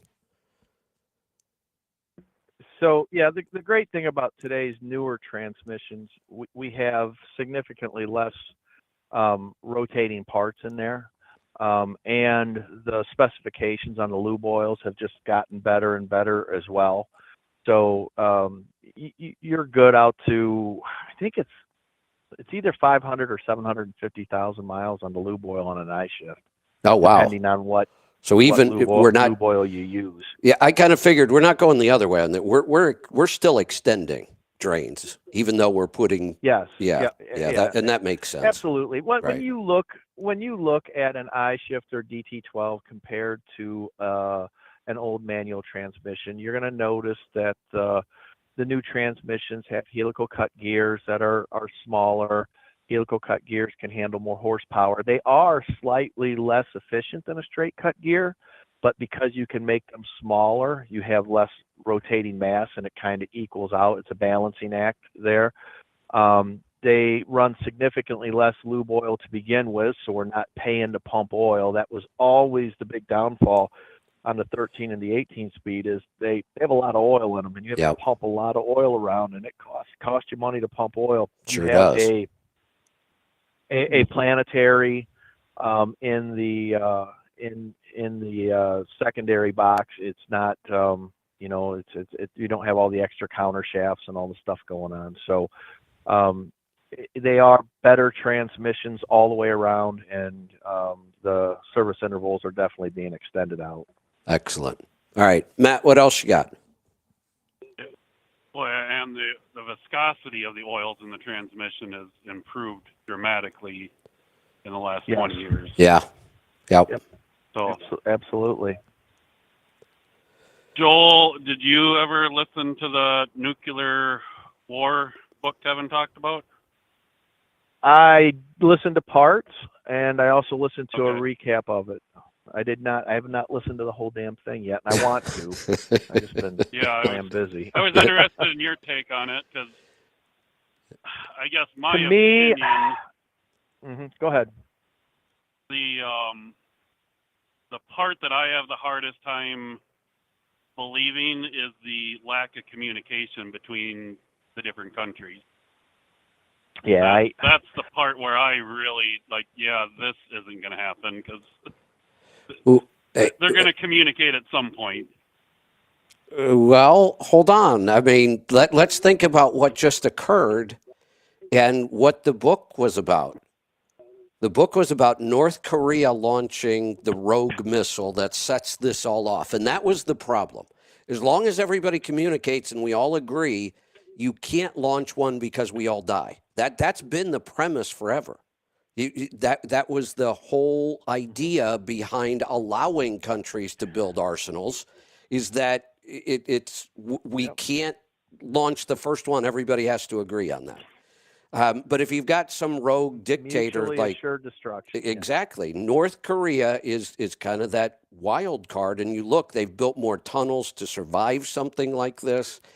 And then what happens in the book? Russia has to get involved because we launched nukes and they're heading for Russia. Well, what's in the news this week? Russia and North Korea are now even closer partners. So you could say we need to communicate, but the whole point is we're worried about that one rogue incident, and that's the unknown. We just can't know that would happen or not. Lose Kevin again? I'm still here. Yeah, we must have. Uh-oh. Oh, no, there gotcha. you Okay. Yeah, every once in a while you break up pretty bad, Kevin. Yeah, we can't figure out what. It's just the phone system. It's on the phone system. We can't figure it out. It's not in our audio. It's not our internet connection. I'm not sure what it is. And it doesn't happen on the app. One of the things that, after listening to parts of the book and then listening to the synopsis, I guess, of the book, one of the things that I just kind of look at what's happening today. And when we look at the response that we had for the incoming ballistic missiles in Israel and how flawlessly that went, and not a damn one of them got through except ones they let go through because they knew that they weren't going to hit anything. They knew exactly when they launched them. They knew exactly where they were going to go, and they knew exactly how to intercept them. And there was communication between the Americans, the Israelis, the British, and the French on that operation, air assets and naval assets. I just have a real hard time believing that we wouldn't know instantly if North Korea launched wait, one. she addressed that in the book. Taken out before it even. She addressed this. You got to listen to the whole book. I'll give you the scenario. We know if North Korea launches an ICBM, we know in less than a second. That's how fast it was. Milliseconds that we know the launch has occurred. Sure. Within seconds, it wasn't even all that long, we know that it is headed for North America. We know that within seconds. Within minutes, and it's not even all that many minutes, we can start to identify the absolute target. So, yeah, we have all that technology. If she is correct, and I have to believe she is, because she does an awful lot of research and she's putting this out, she's going to take a lot of heat if she's just wrong on this. But her claim is the type of missile matters, how it's launched matters, and that we actually lose sight of that missile for quite some time. And it takes 33 minutes for that missile to get from North Korea to Washington, D.C. But about more than half of that time, we're blind. Now, once it re-enters the atmosphere, we have a very short period of time to shoot it down then. And according to her, all of the testing we've done on this, we're only about 30% accurate on this type of missile. So here's my thought, and I may be completely wrong on this, but historically, the United States has done a very good job at short selling our capabilities to our adversaries. I hope so. Look how long we let the Russians believe that their S-300s, 400s, and now their 500s were far superior to the Patriot. And we were happy just to let them go on believing that, and happy for them to sell them to the rest of the world. And I got to believe we were giggling the whole time the Chinese and the Indians were buying this shit. Because let me ask you this. Is far superior, and it's been demonstrated in Ukraine that it's far superior. So, and you might be right, and I might be wrong about all this. Program. But what about this? Where are we? Because I don't know, and I can't find much about it, and maybe we're just hiding it. But where are we on hypersonic missile technology? Because for everything I can read, we're behind on that one. So think about this for a second, though. What exactly does hypersonic mean? This just means we have a fairly fast missile, and the Chinese and the Russian version of a hypersonic is really no different than when the Germans were launching the V2s and they were on their final descent. They became hypersonic. Kinzhal is not hypersonic the entire way in. It's only hypersonic at a certain point. I just think that's a bunch of bullshit Russian nonsense to scare people. Well, wait, because what you just said, I really believe that. The fact that missiles already can be hypersonic on the way back in, that's our problem. That's the window we seem to only be about 30% accurate on trying to stop. Well, okay. Okay, hold on 1 second. So if that's our problem, when we look at Ukraine, they launched 6 or 7 of those Kinzhals, and we hit every single one of them, and they quit shooting the damn things. And you heard Putin stand up and say, unstoppable, you can't shoot these down, and we let them believe that. Go ahead, build a bunch of those. And the Patriots got every one of them damn Kinzhals incoming down. Every one of them, not 30%, but every one of them. Well, then I'm going to throw one more thing out here. I just have a hard time believing that our government is going to give a reporter access to that type of information to throw out there. In fact, I think they love it when they put this kind of stuff out there and make everybody kind of worry, and then our adversaries think they really got one up on us. So then that's how I see it. I may be completely wrong, though. Here's another number we'd have to question very, very hard, because this one shocked me. The missiles we need to shoot down the ICBMs, and again, I think we have to get really specific about where it's coming from, what type of missile it is, but according to this book, and again, I can't believe she would put this out there if it's just wrong, we only have 44 of those missiles in our arsenal. Would you tell any of our adversaries how many missiles we had? We've trusted everybody. You're right, but we've trusted everybody in the world when they tell us how many nuclear weapons they have. We keep an absolute count on everybody's. Oh yeah, we do. But would we tell anybody else how many we really have, or how many we're capable of intercepting? There is no way that we are going to let that type of accurate information out. Oh, we can only intercept 44 missiles. That just doesn't, to me. If that were the case, nobody would know that, number one. Well, here's something else where we do have a disadvantage. We are the only country, I believe, that every single one of our nuclear weapons is stationary. And everybody in the world knows where every one of them are. I don't think we're hiding any of that, because you can't. But then, except for our boats and our bombers. Right. We got these submarines that sort of float around that can. Right, but everybody else has those, and they also have land-based mobile nuclear weapons that we don't have. Well, let's hope. Let's hope that, at least in the case of the Russians, that their land-based transporters work better than their logistics supply trucks, because if they don't, they ain't going to move them anyway. So I don't know. I don't either. I don't either. Look, we got a nuclear submarine fleet that nobody can essentially track.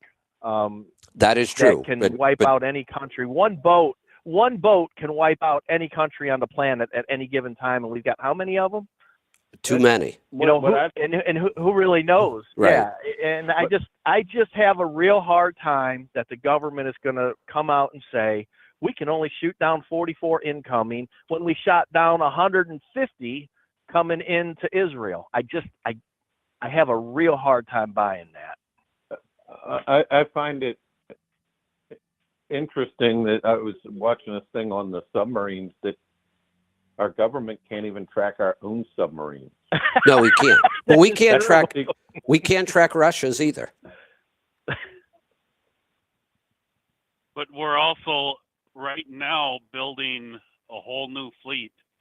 There's a whole website. I guess they're hiring at least 100,000 employees over the next 10 years. And the website is buildsubmarines.com, and it's all the contractors, you know, iron workers, electrical workers, all that stuff. And I can't remember the number of subs they plan on building in the next decade, but it's a lot. You know, you can tell where the ones are, because they usually need to have a tugboat somewhere in the area to be able to pull it home.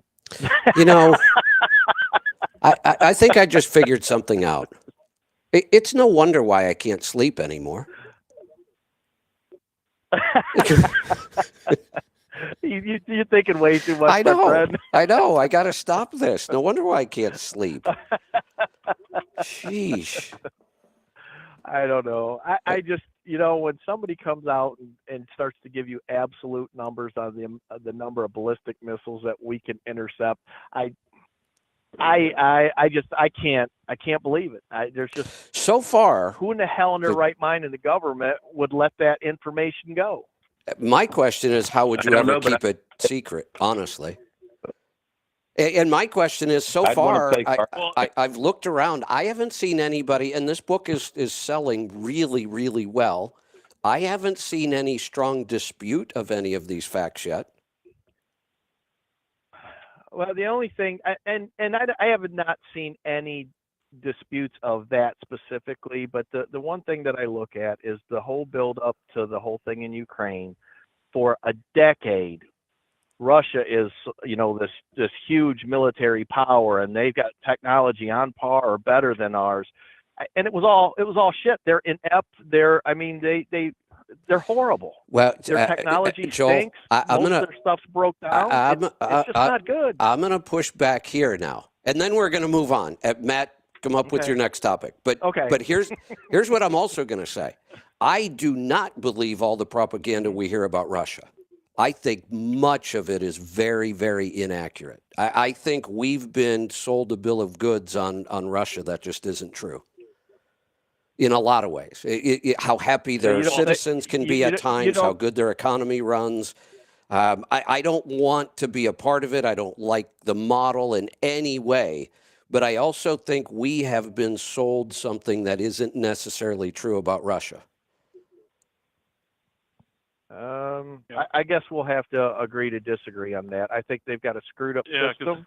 I think their military is horrible. I think their technology is way overblown, so they could sell their military technology to other countries. And I think we played along with it, pretending like we were afraid of it, so other countries would buy it, hey, Joel, knowing that we were far superior. What a better way! What a great way to break a country. You're right. We're going to have to agree to disagree. Here's where I'm going to make an analogy here. I think you're thinking about our military and the Russian military, both in some sense, is the same thing we're dealing with trucks. You're still stuck in the mechanical days. Look at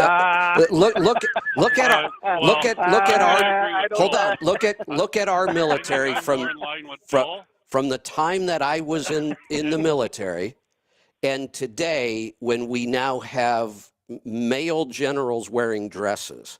We have a pretty darn woke military today, and it's scary. I agree with. Yes. That's what I'm worried about. I 100% agree with that. But the technology aspect of it, it ain't nobody even comes close. I hope so. Hope you're right. I'm reading history, even from the Cuban Missile Crisis all the way through the Cold War, and reading what the Russians thought, and they over exaggerated everything they had all the way through the Cold War. And they admitted the reason they lost is because they could see the United States budget and how much they were spending and knew where our missiles were and how much we had. And they were completely overwhelmed. Yep. Because they were exaggerating all their stuff. So at one point during the Cuban Missile Crisis, when you go back and you read the history on that, the Russians knew they had nukes, but they couldn't deliver them, and they knew it. They couldn't hit the broadside of a barn, and they knew it. But they made it sound like that they had pinpoint accuracy on anything, and they knew that they couldn't fight that battle and win, and that's why they turned them boats around. Do you know that we have Russian warships and submarines? I'll change the subject if you want, Kevin. Yeah, I'm going to make one more comment, and then let's change the subject.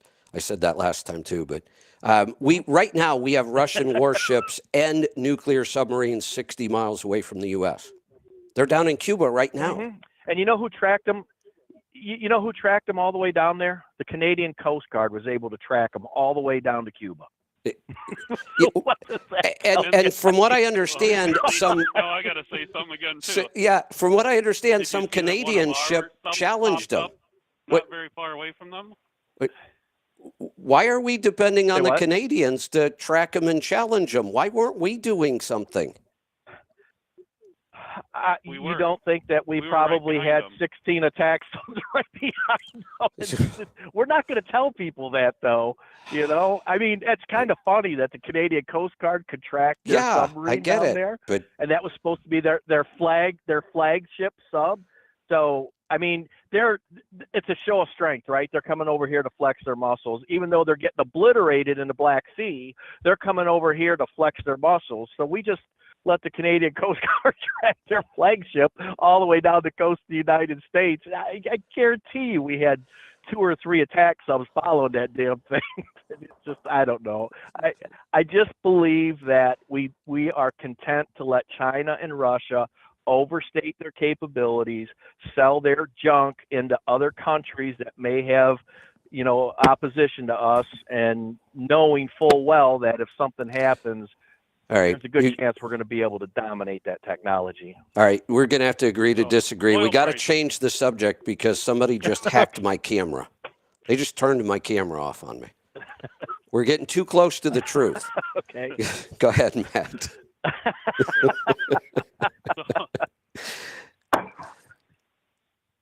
Good news for all of us fuel efficient people. Fuel surcharges are going to be on the rise again because oil prices are on the rise.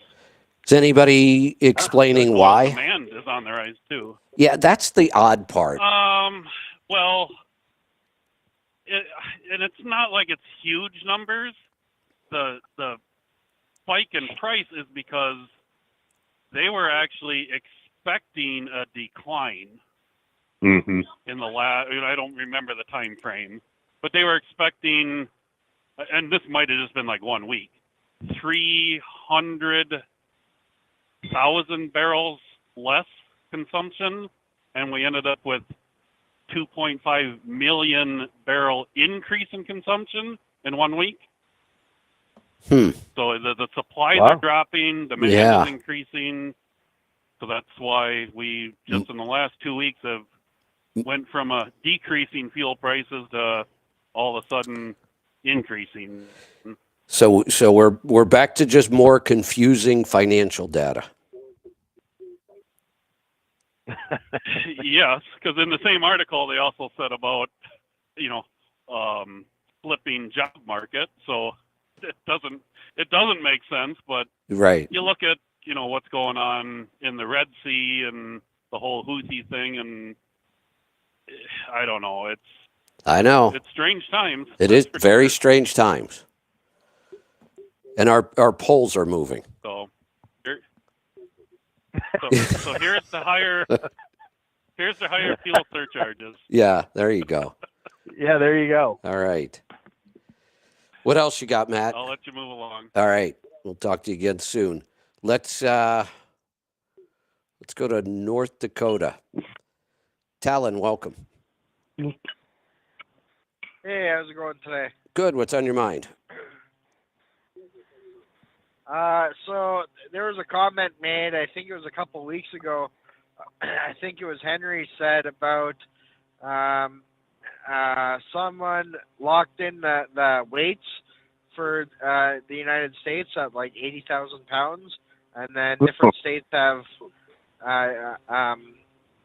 different weights that were grandfathered in. Yep, ICE-T, the ICE-T Act, I think of. What year was it? 91, whatever. Well, look at what we're doing up in Canada, where generically we can run about 62.5 metric ton, whether that be with Super Bs or turnpikes on divided highways, and we can run Super Bs coast to coast up there. That's why they picked them to track the Russian Navy. Well, you see, we were tracking the 3 American attack subs as well. We just didn't want to let it know that they were there.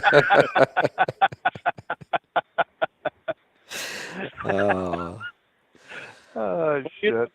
Look at It must be our Friday. Transportation industry. The ICE Act has hamstrung the country to where it makes it very hard to do any kind of increase in efficiency on highway traffic from where it was decades ago, which is sad, but I always thought that the ICE-T Act was that you weren't allowed to play rap music in a commercial vehicle. Did I get that one wrong? That'd be all right. I would be okay with that. Yeah, I was all for it. I was a big supporter. Yeah. Oh, Well, then, man. like I was saying, we could pull double 53 foots on any divided highway in Canada, maximum weight being 62.5 metric ton in most places, and a lot of places ton on there as well. Yeah, I don't think we're ever going to see it here. And in some places, if you have a certain name on your door, you can pull 3 53-foot trailers or a Super B with a 53-foot van on the back of it. Yep. Wow. Canada's going to start looking like Australia soon. Nice. Yeah, there you go. Yeah. Well, that's been the same. Nothing's changed as long as I can remember. All right. And let's go back to what Joel was saying there a little bit about. I think that the U.S. is kind of sandbagging a lot. It's like Russia and the Chinese are Cummins and Cat, and then the U.S. is Volvo. They say that they make a lot less power than they really do. There you go. There you go. All the analogies All right, are killing that's all I me. had. Have a good weekend, guys. All right, good stuff. Let's go to Iowa. Paul, welcome to the program. Hey guys, good morning. Thanks for taking my call. I'm just getting ready to be scheduling my first overhead on my Volvo, Joel, and I just wanted to go over that little list that you had. I was going to search on Facebook, but I haven't made it home yet, so I figured I'd call and ask you. Okay, what year is it? It's a 20 D13 with the VGT. So that is a common rail engine. So this is going to be fairly straightforward. There's not going to be a whole lot you need to do. There's no exhaust plungers to have to worry about on that. It should have the new updated arrangement on that. You can replace the boost sensor. You can have them pull the crank position sensor and just wipe it off. Some of the mechanics you ask to do that might scoff at you and tell you that that's dumb and you don't need it, but I'm going to be going to Kenosha up to Brisk. So. Oh, there you go. Well, he'll know exactly what to do. He'll take care of you. Patrick knows these things inside and out, and you won't have any issue at all. He'll definitely take care of it. It just happens to work at the grocery warehouse that I do power only for. They have a Kenosha transfer once a week, so I can just schedule it. Oh, nice. Nice. And he's literally 2 miles away from the place. Awesome. Yeah, have Patrick take care of it. He'll do you right. Alrighty. And Henry, real fast, my brother texted me while I was on hold. He does Nebraska, Kansas. He's looking for a Freightliner used. He pulls a triple axle belt trailer grossing 90,000 pounds. What would be a broad spec for him to look for to be most efficient with that? How heavy did you say it was? 90,000 gross. And is it both ways? How much empties do you have? Most of the time it's 50-50. Well, 50-50 changes it a lot because all you got to do is be able to do the other. That opens it up quite a bit. If any of the 455, my gosh, 1550 through 1850 would do it efficiently. What kind of speeds he run? He'll probably be doing 60, 65. Well, that opens it up too. The 307, 308 would work. The 241 would work. The 228 would work, and the 216 as far as rear axle ratio. The slower you go, the more forgiving it is. Right, and you say go for a DD15 for that operation, not a 13. The 13 would work.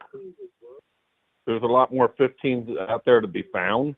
I know just up here with the big Michigan Centipede trailers, an outfit up there during the truck shortage started using used trucks that came from Meyer grocery stores that were designed to be one-way empty and not nearly as heavy all the time with 13 liters. And they ended up putting them on them Michigan specials, and they're like, wow, these are working out really good. And the truck wasn't even nowhere near built for that. It's just they needed a truck. Okay, yeah, he's been really interested in my Volvo since I've gotten it, and with the area he's in, he's figuring Freightliner's the best way to go for his area, so I just wanted to get your input. Right. I mean, torque, yeah, having more is nicer when you're heavy like that, but empty half the time, right? That's what I'm assuming mostly, but he tries to go more than that, you know. Right. So, you know, that opens up a pretty wide window on the used market. I mean, ultimately, what I'd like to find would be doing that would be he's going to keep his speed there of 455, 1750, or 1850 with 216 rear would be what I'd be looking for. Now, that being that's at a 6x4, right? Or yeah, you won't find that many 6x2s used, especially to do something heavy like that. So you just won't find them out in the used market.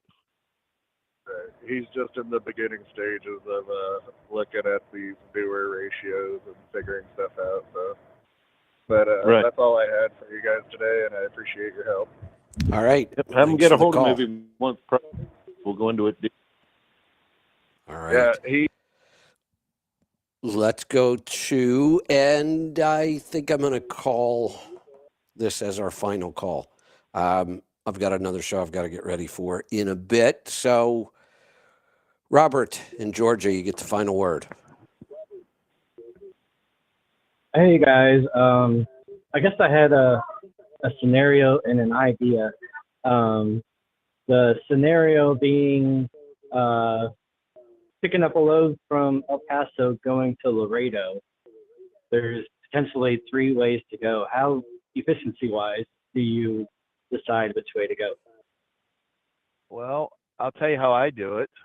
I have a little program on my iPad called En Route, and let me throw this in here right now. So we're going to start in El Paso, well, close enough, and that's our starting point, and then we're going to go to Laredo, close enough, and go to our destination,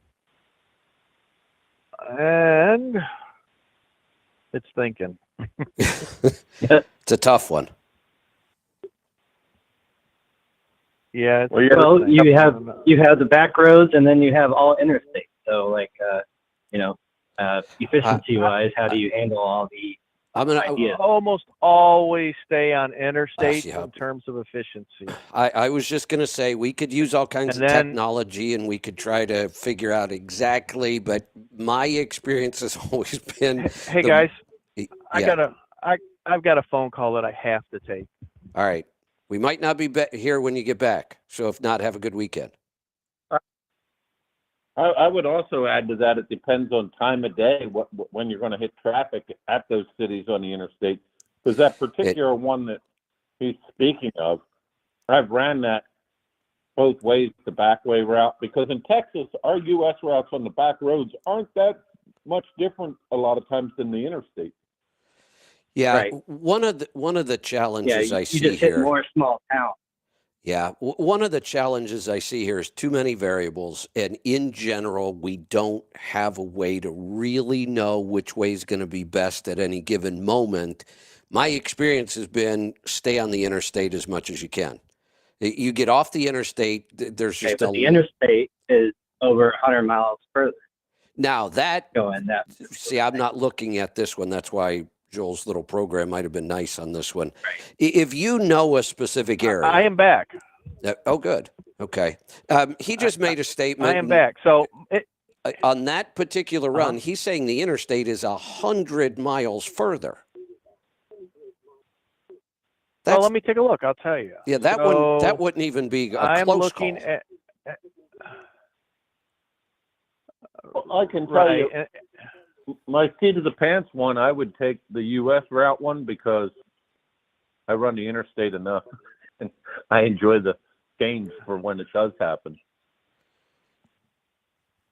Yeah. I'm showing 3 different potential routes here, and I don't know if any of these are the back roads he's talking about, but I'm showing the first choice is 630 miles, then 662 miles, and 712 miles. Ooh. And I'm looking at the elevation of each route, and the shortest route seems, they're all very similar in elevation, so it really doesn't make any difference at all elevation-wise. They're very close. So I think I would take this first route. Let me see if I can zoom in. That runs right along the border, 277. Yeah, I think that's how I would run down 277. Elevation looks good. That's how I would run it.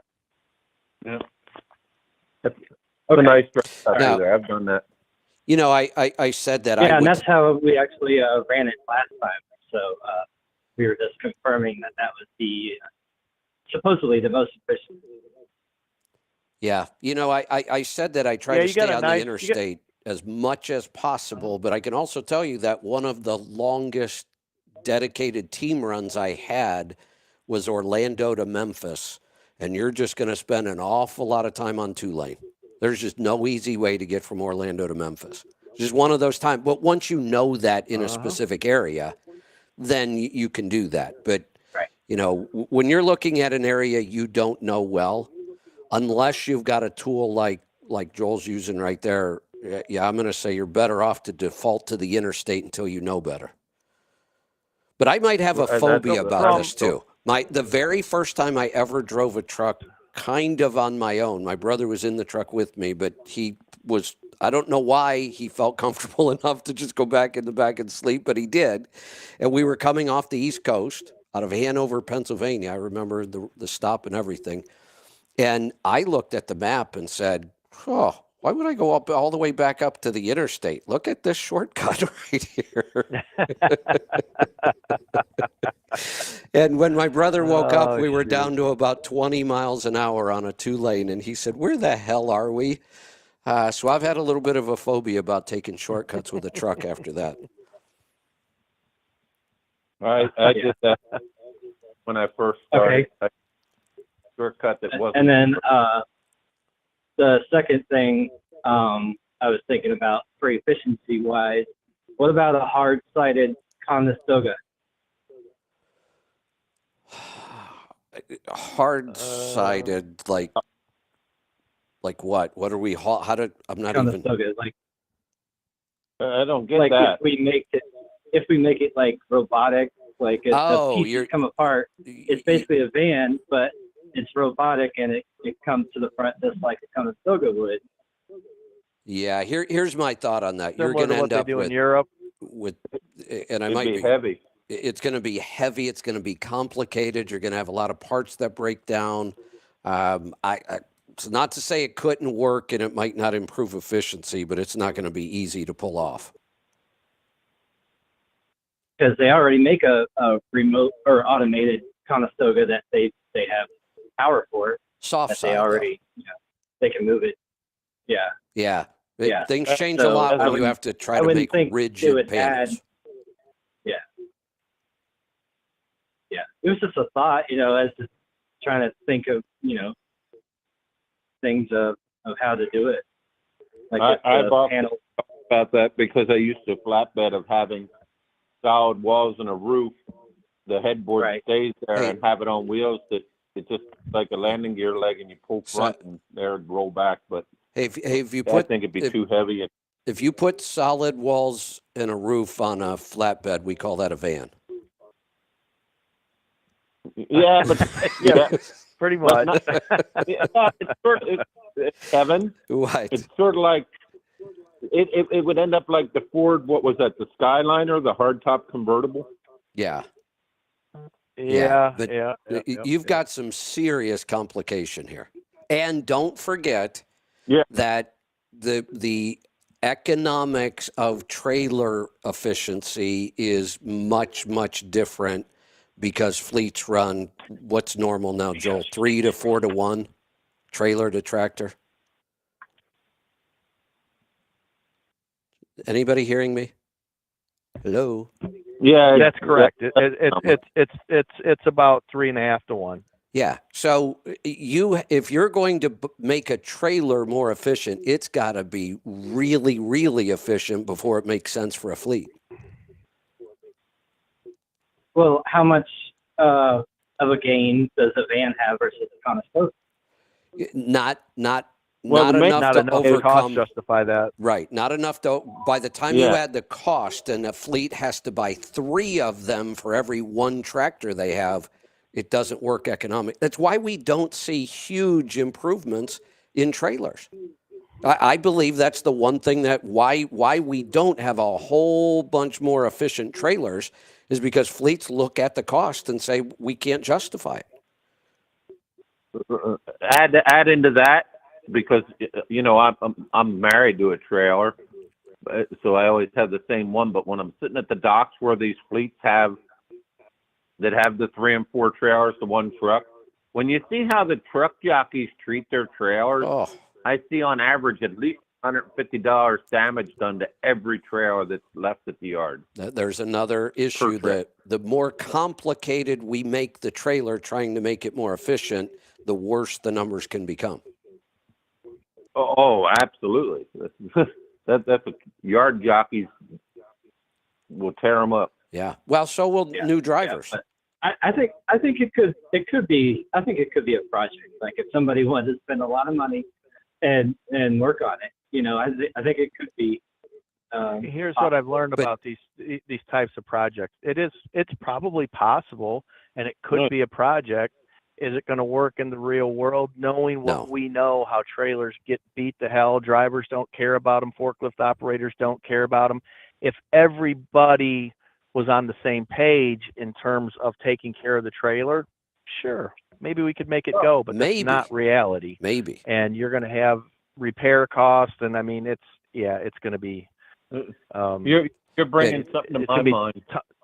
Tough to cost justify. Here's another factor. I have if our repair cost goes up, and it will with a trailer this complicated, your downtime also goes up. We just loaded a trailer, and now the mechanism broke and it won't close. Now we've got downtime on a load again and lost revenue. Well, yeah, and when you look at how this stuff's treated, like last night when I took my trailer into the dock and I got 3 logistics bars, which, to put behind the loader or in front of a load so it don't shift. But basically, other than if a load shifted, nothing should ever touch them bars other than a human hand. And somehow they're all bent up. Now, how could that, my gosh, the dock worker's got to be really strong to be able to bend the ends of a logistics bar that's set to hold 2,000 pounds, right? And the one's twisted, the other one's tweaked up. I'm like, what are y'all doing here? And yeah, I hear you. I'm not going to get them too mad if with their bare hands can bend my load bar. Hey, Robert, I don't get this much anymore. I used to get it a lot, though. People would call me or send me emails with ideas, and they would want to and I know you're not trying to do this, but this was a common thing. They would want to sell me on the idea. Like, I'll sell you this idea and you go bring it to market. And I'd be like, no, ideas are cheap. Lots and lots of people have great ideas that are never, ever going to make it to market. One of the really good lessons, if you want a lesson in this, watch a season or 2 of Shark Tank. They do not ever buy ideas, ever. If you don't have a finished product and sales, not even just a prototype, you better be selling it somewhere. If all you've done is built a prototype and you don't have production and cost and a market willing to buy it already, it's the first question every shark asks. Great technology, great story. Tell us about your sales. And if they've got $1 million+ in sales, everybody's interested. If they've got 100,000 in sales over the last couple months, nobody will touch it. That's a finished product with some sales. The smart investors won't go near it. And people have brought me ideas. Oh, well, you have the marketing, you have the reach, you have the relationships. You're right. I have all those things, and I'm telling you this isn't going to work. Exactly. And that's how I know it's not going to work, because I've been through all this. Kevin, it won't work because there are certain realities in this industry that you have been around long enough. You intuitively look at this and go, oh, my God, here's problem 1, 2, 3, 4. Could they all be worked through? Yes. Sure, they could if you got a lot of money and a lot of time. Right. Nobody has that type of money and time. And the super because there is Well, that's a completely different story. It is, and right. and I know people love busting on Super Truck, but and I'll address that in just a second. But when we're talking about a trailer thing, we have that 3-to-4 to 5-to-1 trailer ratio in a lot of fleets that makes just regular simple belly fairings unreachable for a lot of fleets. They just don't make sense. Yep. Because the trailers don't run enough miles. And Super Truck, just to address that real quick, is kind of a unique situation because they are forward thinking, dealing with technologies that are going to end up in the marketplace within a few years. And we need to understand the impact of those technologies so it don't put the little guys like us out of business. Because if we have to go into something without understanding these new technologies, none of us have engineering degrees where we're going to be able to cope with this stuff. So that's why they do that. They use some tax money, they give it to the OEMs, they get to play with the new technologies, learn about them, try to understand them, get a couple years out ahead of the curve, so when they bring it to market, they've already have experience under their belt and have a pretty good idea of what's going on. Well, not only that, everybody hammers on them that their numbers aren't that much greater than ours, but they go through a pretty rigorous test to hit their number. And I just saw the Kenworth one, and what's that truck? My gosh, that's pretty far out there, right? Yeah, but reading the comments, you'd swear everybody in the industry was an engineer because they'll tell you how long the front end could survive. They had it all pinned down. And I'm like, yeah. The purpose of Super Truck is to go where you wouldn't go unless you had to go play. Hate to rain on your parade, Robert. Limits beyond. Yep. Yeah, it was just a topic. That's all it was. Yeah, no, I love talking about that kind of stuff. Yeah, and we've talked about that there are times where we push the limits, even testing something we know isn't going to be cost effective, but does it improve fuel mileage? Right. And sometimes you do prove it. You go, look, this does improve fuel economy. It's just not ready for the real world yet. And that's sometimes where the Super Truck projects do come in. Let's figure out how to make it real world practical, because we've proven it works. Now, can we make it cost effective and practical? Well, so here's the one where they were pushing things as far as they can. Talking to some of the people that worked on the Super Truck project, was when they're trying to figure out how to recover the amount of heat that a shock absorber generates to put back into the system. They're pushing the limit. Yeah, no doubt. I guess one of the things you really have to consider with this stuff, and when we had the first phase of the emissions rollout, everybody, especially the owner-operators and small fleets, bitched like hell. Well, if the government's going to mandate this stuff, they should put some money into it. So now we have Super Truck. They're putting money into it so we can learn and understand it, and we're still bitching about it. Oh, they're spending all my money. So what is it? Are we going to put the money into it, figure the stuff out, and learn about it, or are we going to bitch about their spending tax? We can't have it both ways. And that's what we try to do a lot of times is we're going to bust on the government just because it's the government. Okay, they didn't do it at first. It sunk a lot of ships on the first go around with emissions because there was no Super Truck project. We have had a Super Truck project every so many years since then, and the rollout of the emissions has gotten better and better and better as we went forward, in large part due to what we learn at Super Truck. All right, Joel, I'm not going to argue the facts because you got them all right. But if you think you're going to get me to stop bitching about the government, you're all wrong. Look, I get it. Yeah, but I get it. It's just what I do, and I'm not stopping.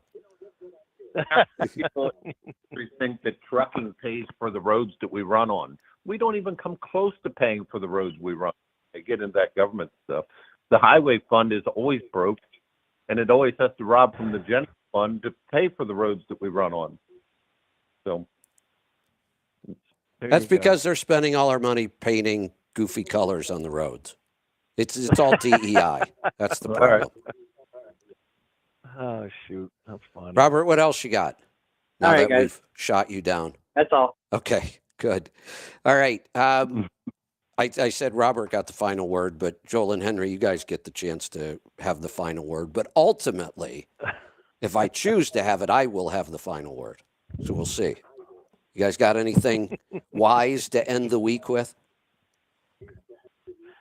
Yeah, here's something wise. Just remember when Kevin talks about the government that he's very pessimistic. And if you want the alternative point of view, I'll give it to you. There you go. Fair and balanced. That's what we're going to start calling the show. Fair and there balanced. You go. Yeah. There you go. Fair and balanced. That's right. I'm gonna leave with one, especially after reading the comments on Kenworth's the Overdrive post on Facebook that I saw of their super truck. You know, there was a time where a lot of people in the industry thought that bias ply tires were better than radials. You mean they're not? And I'll just hey, Henry.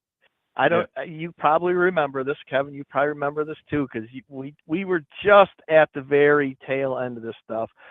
And I can remember some of the old-time drivers just bitching up a storm how single-stick transmissions were ruining the industry because it didn't require any driver skill, and a twin-stick transmission was absolutely the way to go because the driver had to be skillful to drive it. You remember that stuff? I do remember that. You're right. I can remember guys. Remember guys talking about that. Oh my God, the world's coming to an end because we have a single-stick manual. You bunch of sissies. It's not a twin-stick, and it's too easy for the driver. Right. We were a bunch of sissies. The one I remember, Joel, was when they started putting power steering in the trucks, the fleet where I drove. Everybody's going to crash because they can't feel the road anymore, and it made it to drive it. Yeah.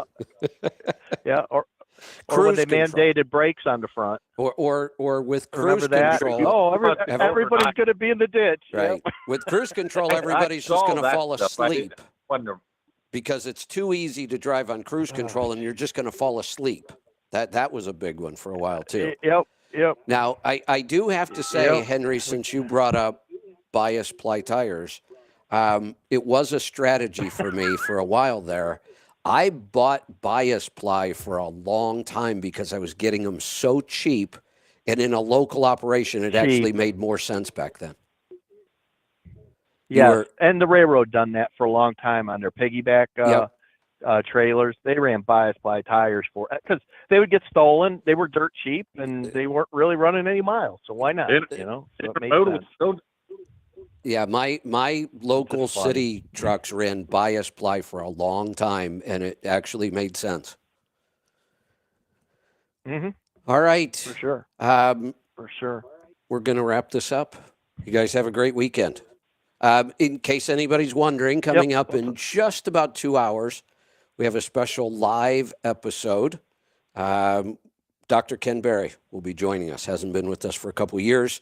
Him and I have been talking. We wanted to get him back on the show, and he just can't make Wednesdays, Destination Health Day. So we decided to do a Friday episode. So that'll be coming up in just a little under 2 hours. Nice. Yeah, we'll see you back here then. Be safe. Nice. Be profitable, be fit and healthy. Always do the hard work and master the journey.